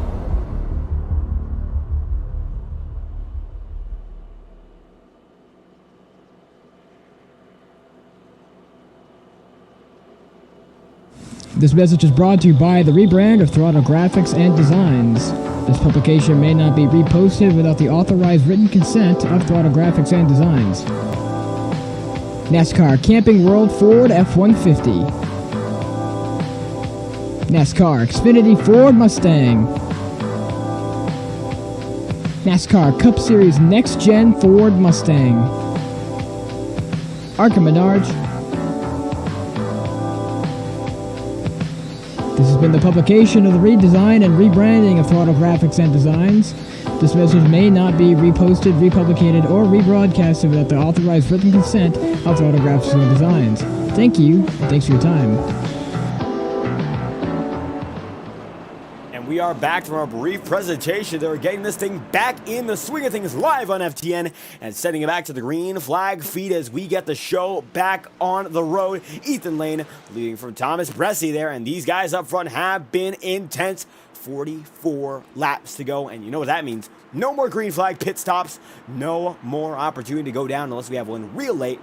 That is when things get switched up, so strategy might be all but confirmed here for these guys up front. And now it's time to execute on it for anyone up front. It's all about doing it now, living to regret it later. This is the second race of the season at Rockingham, and the pace car will dive in this time by the pace truck. As a matter of fact, will take the hard left down on pit road, and we'll be left with the number 26 machine leading them in Ethan Lane. Next time through, take them down to the green flag once again.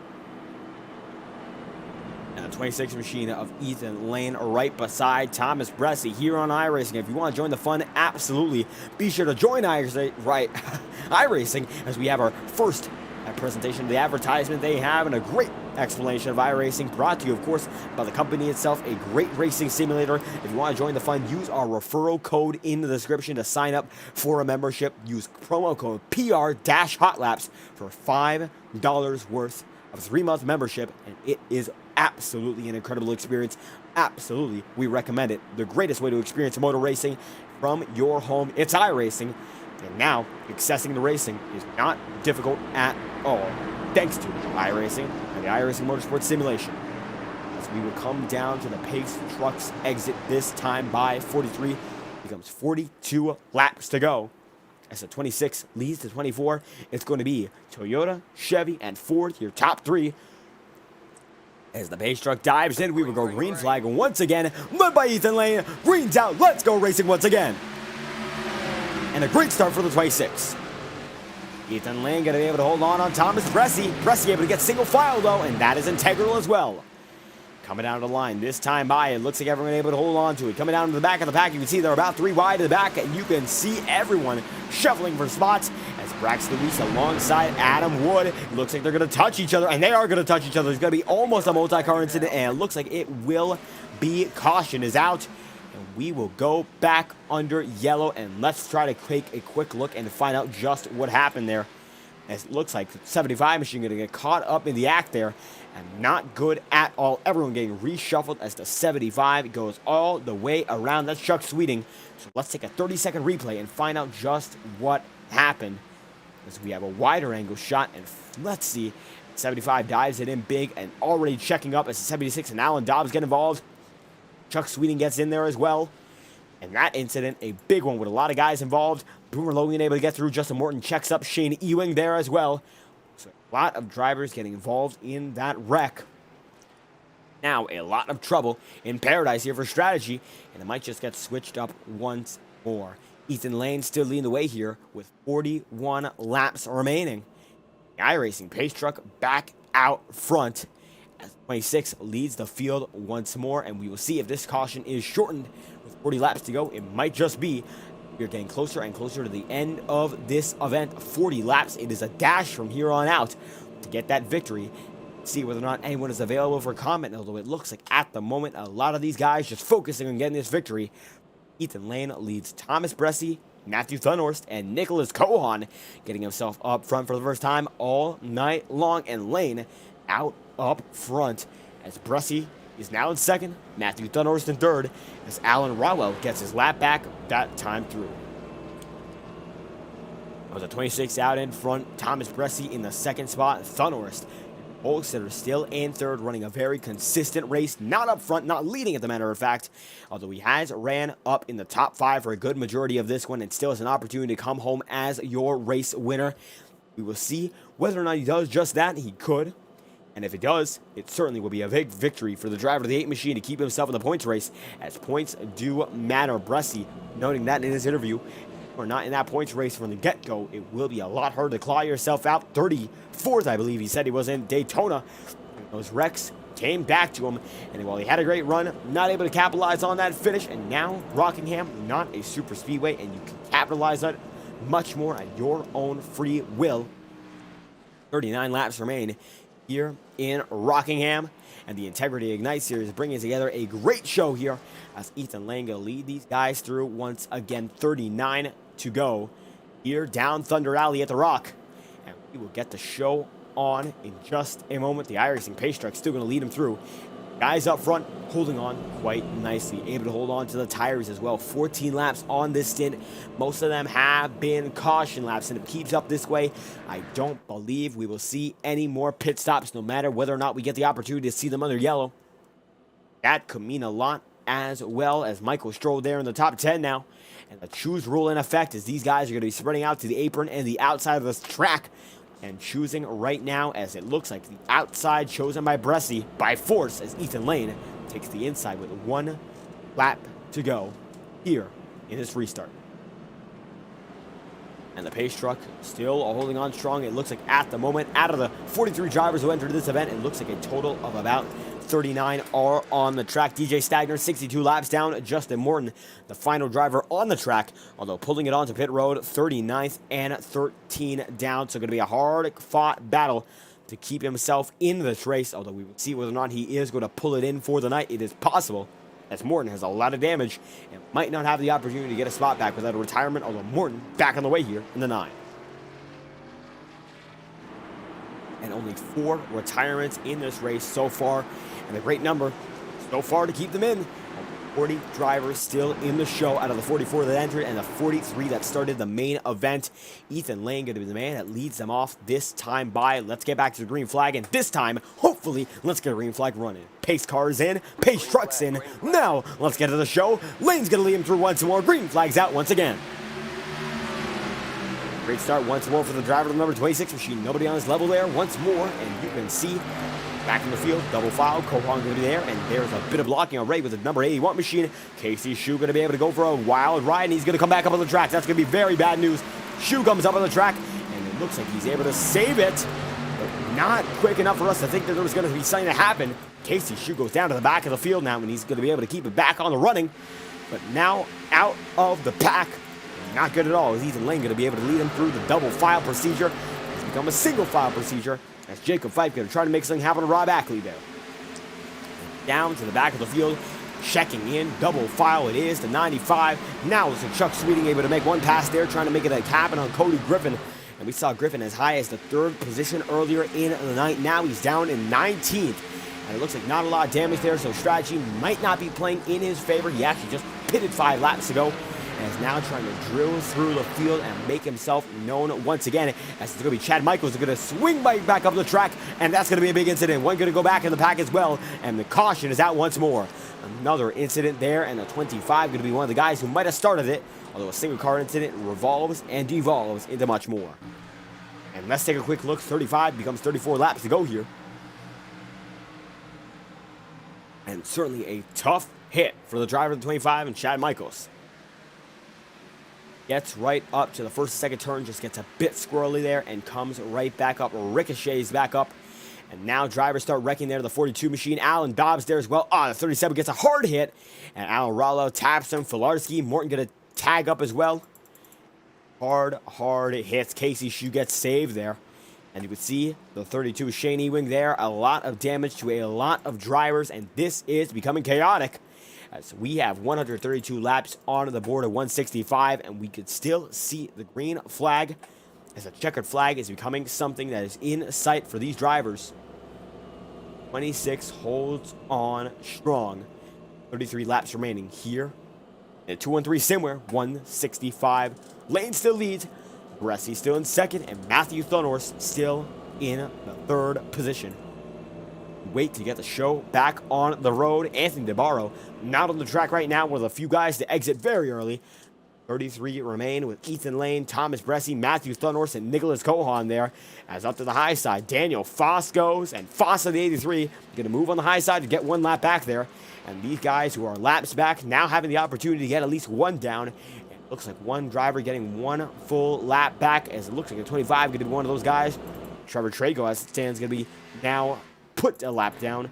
As now Daniel Foss only 1 down, and 1 more caution to put him back on the lead lap and give him a big opportunity to gain spots and recover points that he lost as the race went on. So it could be a saving grace to get him up there, as Ethan Lane still leads this field coming down to the stripe once again. It could be 1 to go this time by, and that it appears to not be. Wait once again. 33 laps remain here at Rockingham. 1 driver going to come off pit road. Looks like to be Alan Rowell again there, getting a bit more damage repaired to that number 43 machine. And Ethan Lane holding on strong. Nobody else are able to run it like he has so far. And how about the run? He has had a performance for the ages for the driver of that number 26 machine. Ethan Lane on a tear, and nobody on his level just yet. We'll see what he can do as the race goes on, but certainly a lot of potential there. He's continuing to roll on like it's nothing. 26 machine of Ethan Lane has dominated the second half of this event like nobody has been competing. Thomas Bressie did get some good laps led in, but now it looks like the 26 could steal the show. The 24, of course, not going to let that happen quite easily, as still Matthew Thunhorst in 3rd, and these guys in the top 3 have just been about frozen, as the guys in the back continue to have a few incidents. And we will see where we go from here on out. It could be a dash to the stripe. It could not be, as we go 1 to green this time by. Ethan Lane chooses the inside. We go back to 1 to go in this yellow, and we will get back to the show. The driver of the number 26 machine leads the way. Ethan Lane having a great run so far, and Michael Stroll now getting himself back up front. These guys in the middle of the pack might be guys you're not familiar with running up front in a non-plate race. Stroll there with Jacob Fife. It looks like Don Stevenson able to recover quite nicely from those wrecks in the middle of the race, now in the 8th position. And Cody Griffin there, is it looks like Braxton DeWeese now just outside the top 10, and he might just make it happen here. 31 to go. It will become 30 to go. And guys getting back to contention for the first time in quite a while. This could be a shock upset for any driver. Sort of the guys in the top 5, as they are all getting lined up and all have a great shot at getting the victory here at Rockingham.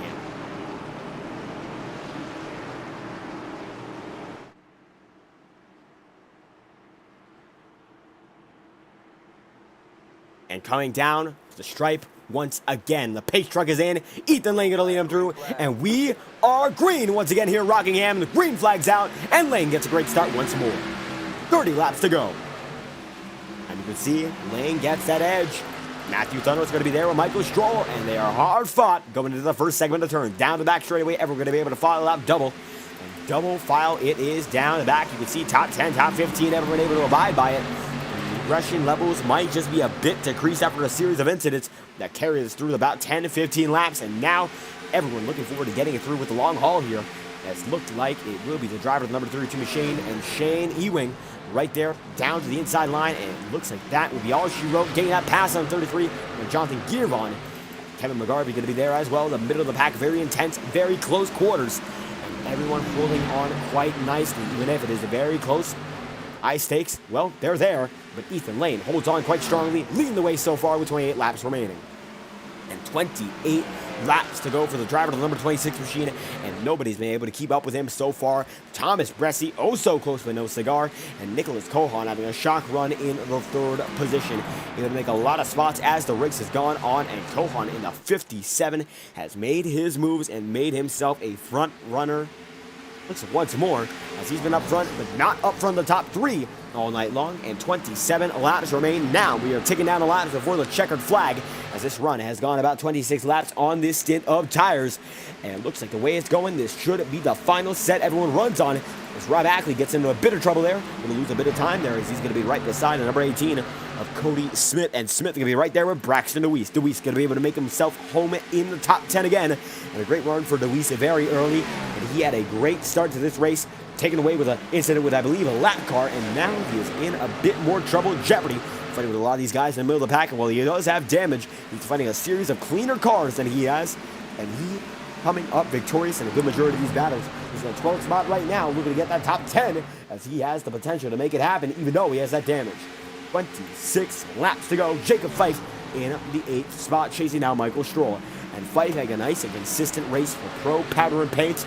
And they are having a great run. They will be the title sponsors of next week's race at Richmond in the Triple P 150. As Cody Griffin has a bit of trouble there, he's going to be able to keep it together, but he certainly had it squirrely. And now going to be side by side with Chuck Sweeting, and this is for 18th here, as Gail Brooks from several laps down. Now the 71 machine 18th. As we say that, going to get into the wall just a bit. Holding it on, the 71 machine does. As you can see, Brad Patton in 15th, and the War Scars at that front end have slowly but surely gone away, and he seems to have a perfectly functioning car now. The 2 machine might be a bit on the deficit when it comes to aerodynamics, but still having a great run, competitive as ever. And the 2 machine showing what he's got under the hood, as it is Ethan Lane leading them through with Thomas Bressi right on the rear end. These guys up front are holding on quite nicely, and nobody with them as we come down Thunder Alley once again. Back straightaway for the driver of the 26, Thomas Bressi there as well. And Nicholas Cohan is in 3rd, Thunhorst in 4th, Timothy Johnson in the 5th spot, and Nick Terabich comes down to 6th. And as we come down to the line, 22 laps to go. You know what that means. TrackCams22.com, the best cameras on iRacing, and we hope you enjoy their cameras as much as we enjoy using the track cams for equipment. TrackCams22.com. Let's go crank it up with 22 laps to go, live on MTN, uninterrupted. We hope you enjoy this brief presentation.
And coming down to the final stretch of this event, 17 laps to go in Ethan Lane. Now is a gap on the field that is evident as the driver of the number 26 machine holding on strong with about a half-second advantage over the driver of the number 24, Thomas Bressi, in second. But it is Ethan Lane in the first position, slowly but surely navigating the turns time after time, and 16 laps remain now. And it looks like the 26 machine just holding on strong as we have a caution. This changes once again everything. And a big wreck in the back. Alan Rowell involved, Trevor Trago there, and a big one for Trago and Rowell. Let's find out just what happened. We take a look. 43 machine involved, that is for certain. As he goes down to the inside line, and we will have less than 10 laps of green flag action if it all shovels out. Adam Wood there. Rowell gets a big checkup. And it looks like Ewing going to tag him and get him right into the wall there. And almost catches up with Kyle Filarski. As it looks like Giron going to get involved. Alex Daffin going to be able to spin out of it. And wow, Daniel Foss, I don't believe, gets out of it straight. And no, he does not. As Filarski there, Alan Rowell gets a huge hit. And Trevor Trago does as well get involved. And 15 to go. Yellow flag is out. He will go back under yellow once again. We could see final pit stops this time by. It is possible, but we will not see all too many. I do believe the leaders might have a chance to come down this time by. It's a risk, and we will see whether or not it is a risk worth taking strategy.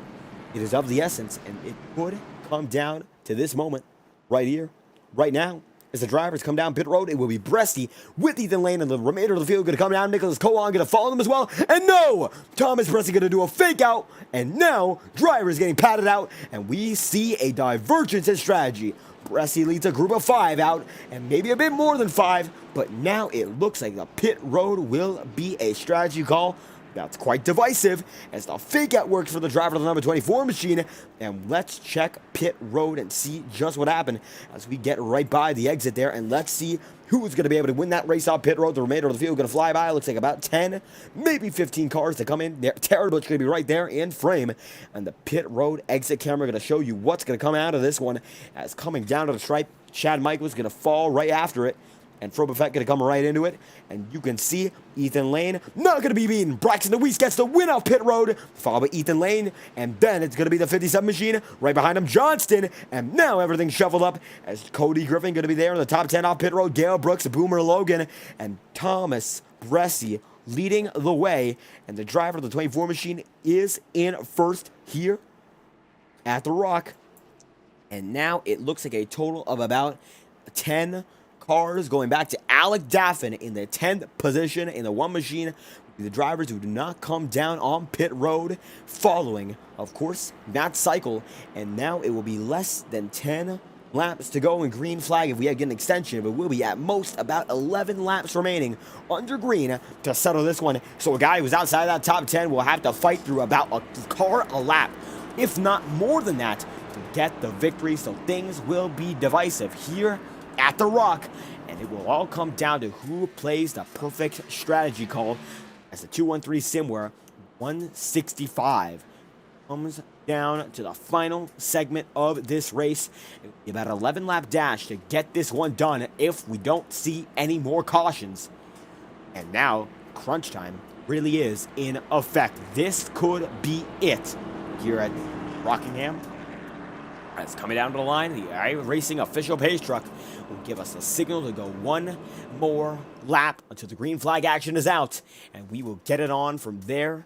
13 will become 12 laps to go. And this could be our final lap under yellow if we don't have anything else occur like a yellow. Of course, it all depends on how these guys keep it clean or if they keep it yellow range. Green flags, but we've seen a lot of them. And the racing, it will continue to be intense as one lap to green here before what will be about an 11 lap dash to the finish. And the checkered flag, it is surely in sight now, just about visual. And if Thomas Bressi plays the strategy right, and if he has played the strategy right, he just about has one hand on that trophy. But it is always possible. These old tires mess up. 41 laps in, about the second longest day of random, and it will be about the longest day of random, especially with the tires getting more distance under yellow, but at the same time, more distance at a slower pace, so they might be able to cool down just a bit. And sensitivity on iRacing when it comes to tires, it is noticeable. And tonight might just be the night for Thomas Bressi to make it happen with a perfect strategy call as Braxton Luis leads the guys off of pit road. So now it's all about whether or not you played it right then or if you played it right staying out. And the iRacing pace truck going to lead him right in once again. Less than a dozen remain here in Rockingham. And it's going to be Bresci leading them through the green flag. It's out. Led once again by the 24. We are green. 10 laps to go. Next time by, it's 11 now. And you can see him. Everyone's going to be able to roll right through. Now it's going to be Brad Patton in the mix there. Brad Patton in the top 10. And everyone going to be able to hold it on side by side. Now it's going to be Johnston going to go around. And he's going to lose an awful lot of spots there. Single car incident. We're going to keep it green. No, we're not. Yellow flags out for Timothy Johnson, Nicholas Cohan. And that is a huge one. I don't think he'll be able to compete from there on out. A major wreck for Timothy Johnson. And the yellow comes out once again. Let's take a quick look at just what happened. And Johnson gets up there with Nicholas Cohan. Almost gets in the driver of the 47, and he gets by Cohan, but then it looks like he spins out himself, and he gets a bit of contact from Forrest Smith, and a big roll there. He goes for a series of spins, and Cohan gets by. 10 laps to go now. It will be less than 10. Finish this one off. Now Johnston out of the running there, and winning chances slim with all that damage. No fast repairs in the Integrity Ignite series, so it will take a lot for him to get up front. As we still see Thomas Bresci, your race leader. Number 10 machine, not on the circuit, but 10 laps becomes 9 laps remaining. Here at the Rock, and the 24 out front with Thunhorse in second. Michael Stroll in the third position. This could be it. And it all comes down to how these guys up front manage it. It should be about a 6-lap dash to the checkered. Maybe one more, maybe one less, but it will be a very short distance. Lead us into the 160s before we get to the 165th and final lap in this one. Wait to get the show on the road. It's still single file, and you can see the tire marks. Incredible how those line up. Every single tire going back and forth on a cyclical motion. As Daniel Foss is going to go right off the wall there and keep himself moving. Trouble he faces, just able to keep it together. And Bresci with Thunhorst, Michael Stroll, Ackley, Jacob Fife there, and Brad Patton in the mix, as Shane Ewing in 7th, and Ewing is recovered from a multitude of incidents, laps down beforehand, and he doesn't even have a front end, but he is still up there in the top 10, and he lasted in the last restart. He might just be able to go all the way. This could be something else, as Chaos is in the mix, and looks like Braxton Weiss now going to be the leader of those guys. Still gets past one driver who stayed off, and that's Kevin McGarvey with a 25-lap old tires. And it looks like DeWeese gets by him, and now Braxton DeWeese is in 11th. Now Alec Daffin in 10th, and he looks to be one of the guys with the old tires, and it looks like Ethan Lane actually claws himself up to 8th here. 8 laps to go, and it will be a 6-lap shootout to finish this race off. And I do believe anyone up front has a shot. These guys with new tires certainly have a great opportunity, especially because, of course, the advantage with that pavement. And when you hit the pavement right, you get a major run. If these guys have old tires, they might just have tires that are worn out. And Rockingham's surface will do that to you. If you hit the bumps wrong a repeated amount of times, it's all about groove, all about rhythm. If you have the wrong rhythm, you will be in a lot of trouble. And certainly, some of these guys might just end up in that very same amount of trouble as 8 remain, and it will become 7, 1 lap to green, and the final shootout, this more than likely will be very short distance. Rockingham, very quick laps, 24-second laps have been the move all race long, and the fastest has been set by the driver of the number 8 up front, and it looks like Ethan Lane, oh so close, but Matthew Thunhorst with a 24.385 is the fastest lap in this session. He's lining up in the 2nd position here on this restart.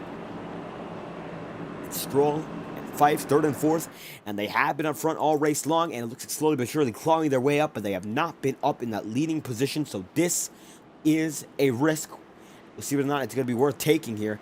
As we take a look at the front stretch, it's going to be all depopulated, and these guys will roar down any moment now as we get this one going in just a moment's time.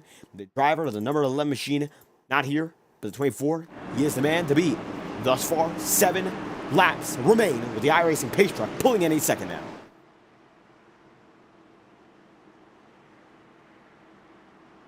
And coming down to the stripe, the pace truck. It's in. Pressy gonna be there, and Thunder's there as well. 6 laps to do it. Here at the Rock, green's out, and it's gonna be Pressy leading them in. And 6 to go here. Now it's gonna be double foul. The remainder of the pack not in the first spot. Thunder's now has that edge over Stroll, but Stroll gonna fight hard in the third spot. Everyone gonna be able to keep it together here, and it looks like everyone gonna be able to keep it straight, coming down to 5 to go. As double foul in the back of the field, it's gonna be able to keep it straight.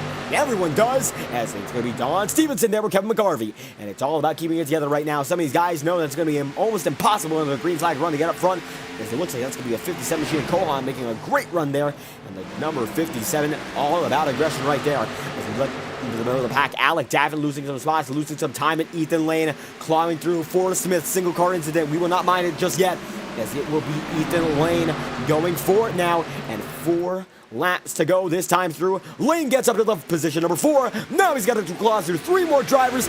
New tires, might be able to make a run. Now up to 3rd, Ethan Lane gonna be able to make it happen. He's up in the podium spots. If the caution comes out, it's Lane's race to lose. And we will see what he's able to do here. Bressy just has to hold on. Dunhorse there in 2nd. And he goes down to the inside line. Now it's going to be Lane going over to the high side, trying to roll the momentum. And you can see Dunhorse's rear view going to show you all that you got to see. And look at the speed there from the 26. Goes over to the high side once again. Everyone's able to keep it straight. Out of view. Now Lane going to be able to go for 2nd. Ethan Lane gets it up in position number 2. 3 laps to go to get 0.6 of a second on Thomas Bressy. And it looks like strategy could have played perfect for the 24, but now it is in jeopardy. He's gaining about 0.2 a turn. Look at that gain. Look at that exit. 2 laps to go. And now it's really in jeopardy. About 1/10 of a second through the front straightaway. Now about 1/10 of a second through the turn. Look at that exit. Ethan Lane, he gets up it squirrely, but he's able to keep it straight nonetheless. Bressy holds on by 0.2. And Lane goes up high, way high. And he's doing what Blake Gordon did earlier on. 1 lap to go here. Here at the Rock. The 213 sim with 165 going to come down to the final lap. And these boys are moving. Lane goes up there. They're going to touch just a bit. Bressy going to shut it down. And this is it. Coming down the line. This time by back straightaway battle. And now Lane goes down to the inside. Side by side, they're going to move all the way up. Yes, they are. They're going to touch. Bressy goes around. Almost. He saves it. And Ethan Lane undeniably gets it done. The strategy call works. And he wins from the Rock. Ethan Lane had to work for that. Bressy 2nd. Matthew Thunhorse 3rd. And a big bump there. And I'm not sure if that's congratulatory or a sign of displeasure. And the checkered flag is out for Ethan Lane, your race winner. Let's run through your race results. What a finish there. And it came down to that final lap. A big bobble. And Bressy had it into the final half lap. As the results are out, what a race. Ethan Lane with Thomas Bressy in 2nd, Matthew Thunhorse 3rd position, and Jacob Fife in 4th. Then Michael Stroll 5th, Braxton Louise in 6th, Nick Tarabuch 7th, and Rob Ackley 8th, with Tyler Hensley 9th and Don Stevenson rounding at the top 10. Then from there on out, it's going to be Brad Patton 11th, Chuck Sweeting, and from the remainder of the top 20, it is Shane Ewan, Gale Brooks, Nicholas Kohan, Alec Daffin, William Logan, Boomer Logan, and then Brian McFerrin in 18th, Joe Dinsmore 19th, and Kevin McGarvey in position number 20. Then Adam Wood 21st, Kevin Matt 22nd, Cody Griffin, Casey Shue, Brandon Bernhardt, Trevor Trago 26th, Daniel Foss 27th, and Jonathan Girvan in 28th, at Forrest Smith 29th, and Timothy Johnson in 30th, and Justin Anderson in the 31st spot. Cody Smith and Cal Filarski, Justin Morton, those drivers were not retirees, and Alan Rawell and Chad Michaels were not as well. From there on out, Alan Dobbs 37th, Don Runkle 38th, Kyle Cooper 39th, DJ Stagner 40th, 100 laps down, Brendan Wenchard, Anthony DeBardo, and Blake Gordon. And that is all she wrote, and the field has been concluded. 43 drivers as Ethan Lane parks it, or does he?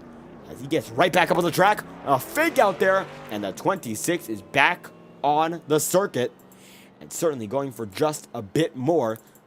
Going to take what looks to be a Polish victory lap if he continues the way he's going. Coming down to the front straightaway, he will be taking that victory lap. And a victory to the driver of the number 26 machine, Ethan Lane, had to work for it. That is evident as he goes around once again. Lane, your race winner after 165 laps of action. taking this one in stride.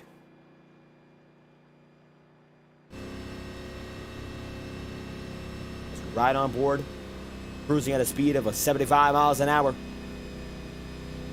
making his way around the rock as the jammed up stands, and nobody in the virtual grandstands are sitting down.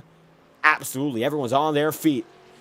Lane comes down once again, and that might just be it, as he's going to go park it in victory lane. The driver of the number 25 machine getting it done with a victory here. And Rockingham treating him nicely and not able to make it happen first off. And now Daytona not kindest to him, but Ethan Lane, the number 26 machine, comes home with the victory. And how about that performance? How was it for you making it happen? Oh, it was great. Long ridden pace was really good. We were hoping it was going to go green from, I think it was like lap 70 or something, but it didn't. So it kind of put us in a box. And then we were hoping it wouldn't green from 115, I think it was, and it didn't. And then we had a choice on lap 150 to either pit or stay out. And I kind of knew pitting was the right choice. I just didn't know how many would follow. But it ended up in victory lane. And certainly being the leader of that pack, coming down the pit road and strategy diverging at the end. But that last lap, it is all that mattered there, and it looked like just enough time to get that victory. So how much of strategy playing to the way you raced this one and eventually coming home on top? I mean, strategy played a lot into it. Rockingham is really bad on tire wear. You have to kind of take care of them early in the run and then kind of manage it from there. And that's what we did all day. We managed the tires. We were fast on long runs. And then at the end there, we stuck to our gut to take tires, and it ended up in the right spot. And the right spot it was, and certainly a lot of competition up front. So how was it battling for the lead? As certainly the front was the least chaotic place. Not a lot of incidents up there, and eventually you came home on top because of that. How was it avoiding those incidents, and was that the move? Yeah, avoiding the incidents was fairly easy today. We were started inside top 10, I think, so we were kind of up there all day. And then just letting people run their race compared to ours. I kind of got to race this racetrack like Darlington, race the racetrack instead of everyone else. And it worked out for us in the end. And it all came down to the perfect strategy calls and getting that victory. So a great way to put yourself back on the map here in the Integrity Ignite Series. 1-for-1 this season when it comes to the races. You made the main event, and Richmond next week going to be another exciting event. And the Pro Pattern Paint 150 it is next up. So how's Richmond going to treat you as we get ready to gear up for the next event in this season? I hope it treats me well. Richmond's one of my favorite racetracks, short track wise. I really love racing that track, just putting it on the yellow line, letting it eat on the bottom. And it's another really high tire degradation racetrack. So if we just use the same strategy as we did tonight, we should have a really good chance at coming up on top next week as well. And a great template to build off of for the remainder of the season. Ethan Lane coming home victorious here at The Rock. Thank you for your time. Any final thoughts? Thanks you for putting on the broadcast, for everyone putting on this league. It's really fun. I really enjoy running the B car, and I'll do it anytime I can. There we have it. Ethan Lane coming home victorious in the first event he's competed in here in the Integrity Ignite Series, the 213simmer.com 165, and he is your winner. Thank you once again. All right, thank you. Dragging him right back in is Thomas Bressi, your second place driver to the number 24 machine, and that strategy call, what made all the difference, and eventually still able to come home in second. So how was it managing on older tires in that final run? It was okay. Yeah, just I was hoping that maybe it would take the 26 a little longer to get through some of those guys, and just try to do what I could. But you're kind of fighting with one hand tied behind your back, and is what it is. I mean, it was my decision there, but just frustrating the way it ended there. Kind of was hoping that maybe wasn't going to get used up. I know I crowded him down the backstretch, but I left him a lane when we got in there, and then just got bulldozed anyway. So is what it is. A lot of new guys here that I haven't raced before, and now I know what I have to race against. So is what it is. We'll go on to next week.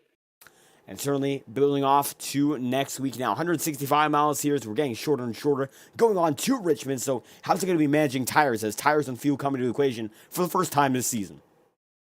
Terrible, probably. Richmond's always stupid tight with these cars. It's not a good race. So last time I raced there, it was a major track position race. I mean, it was impossible to pass anybody. So, and I imagine based on how tonight went, we're probably going to get a bunch of cautions next week too, because, you know, we got a wreck for 90th every 12 seconds. But, I mean, I hope that's not the case, but that tends to be how Richmond has gone the last several years in leagues. It's just doesn't really put on the best racing as, you know, anymore. It used to be a lot better and not quite what it was. So I'm hoping that, you know, maybe we can keep the ball rolling at least. End of the day, I'm still happy with second tonight, and hopefully we can maybe do more of the same next week, because, you know, it's a little better than 34th last week. So still trying to dig out of that points hole, and hopefully we can just keep the ball rolling next week.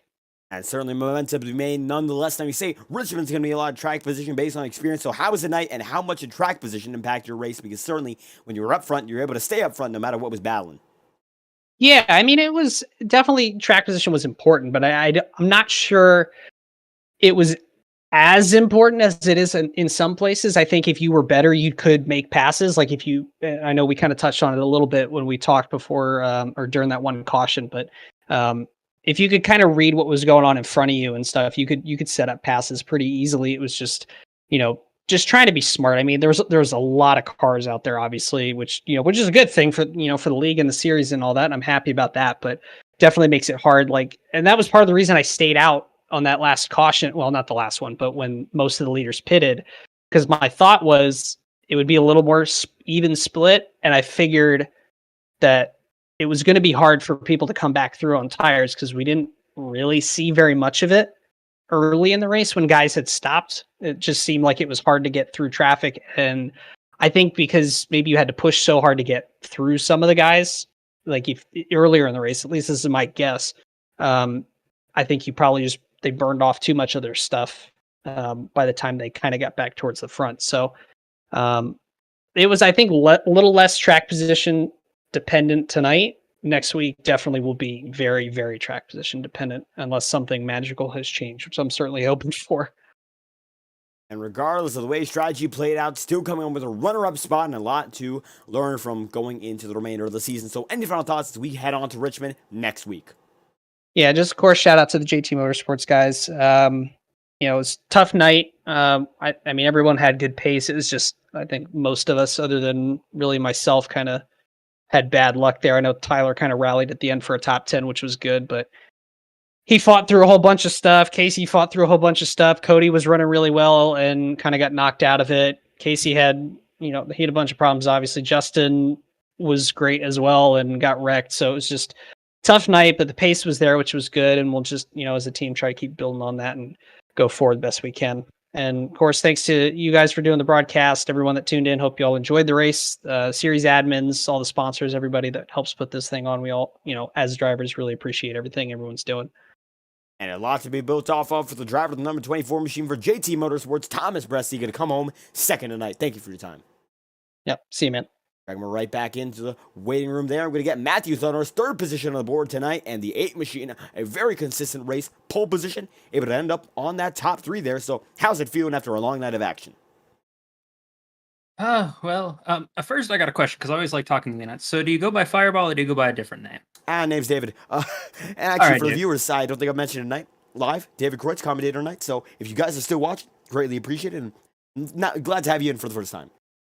Yeah, thanks, David. Yeah, it's just one of those things there. I got some damage midway through the race when I was letting somebody by on the front stretch, and that kind of made my car a little tight at the end. So I was kind of in the picture there at the end, but I was kind of just Mr. Irrelevant sitting back there. So I'm just kind of lucky that the way that the cautions fell, I was able to recover from a lot of mistakes where the car broke loose or just hitting the bumps wrong. And, for the first time, this is me running the Xfinity vehicle on something out of SuperSpeedway in a couple of years. I'll take this run. I was shocked to get the pole, and just a good night to knock the rust off and kind of avoid a lot of the trouble that was around the track. So I'll definitely take it for a place like the Rock that definitely challenges the driver. And undeniably a very challenging track, and you do mention, I think you're the first guy to mention it so far, the surface is very, very unpredictable to say the least, especially if you run it slightly differently lap after lap. It could beat up in your tires, and you eventually went very long on your tires and made it last toward the tail end. 52 laps, it says your stint was an art time in scoring. So how was it managing that, and eventually what led you to that conclusion, as it looks like that final or the second to last caution, as a matter of fact, led you to the final pit stop decision. Eventually, you still came out with a really good finishing spot there. Yeah, once we got through that long run, I kind of figured something there out at the end, and I was kind of running down Cody and Bressie, and was just kind of able to stay with them. And then we kind of pitted for that last time, I think with like 40 to go, or maybe it was like 45, something like that. And then I kind of figured that was going to be the last time we pitted. And kind of when that field split, where you had that split decision, where I think like 10 or so cars stayed out, including me and Bressie. It's just one of those things that we were hoping for a couple more cars, but Ethan was just really aggressive getting up through the pack, and Bressie almost made it work off. I just kind of got lucky, and there at the end, all of a sudden I saw Fife in my mirror, and I was just like, oh, I really want to fend him off here, and we're just lucky enough to be able to do it, and but just we kind of got lucky with the way those cautions kept pulling, taking the laps away from the guys with fresh tires to run us down. So we just kind of got fortunate with the way things fell, and just a good finish, and got lucky, like I said, because there were a couple times I felt like I had the wheel pointed about 3 o'clock trying to save a slide out of 2 or 4 or something, or just something where I had a lot of mistakes could have been made, but just really fortunate to have a good night tonight. And either way, fortunately, a good hand as we head to Richmond next week. So following tonight's event, a really good finishing result. And as you said, knocking the rust off, how will it be going to Richmond, which will be certainly an exciting one with a few fewer miles on it, 150, as we will see our shortest race of the season thus far.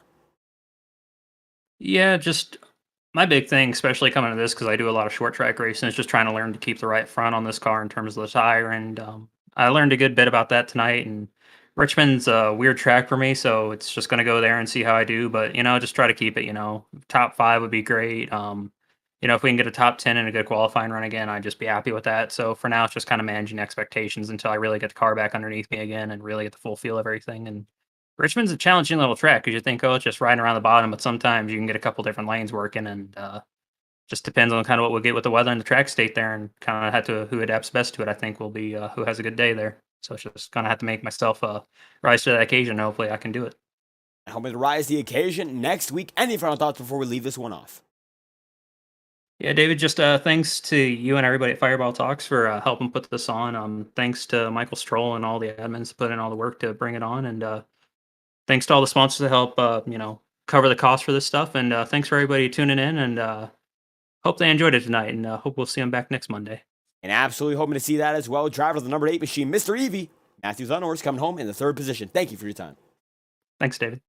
Drag me right back in, and we will get this one on the road. A great race, and eventually came down to a great finish. Ethan Lane in the number 26 machine comes home on top, and a finish to remember here at the Rock. The 213simware.com 165 comes down to the wire there, and always great racing in the Integrity Ignite series. We got to thank every single one of you for tuning in for a great night of action. Thank you all for stopping by once again live on Fireball Talks NASCAR. We'll be back Wednesday night with the FORL Cup Series as we head to the Indianapolis Motor Speedway, and we are excited for that one, and we hope you are as well. Ethan Lane comes home your race winner tonight, and we hope you will have a great one as we will be back Monday night with a Pro Pattern Paint 150 in just a week's time. Thank you all once more, and we hope you have a great night. I hope to see you whenever we're once again live on FTN.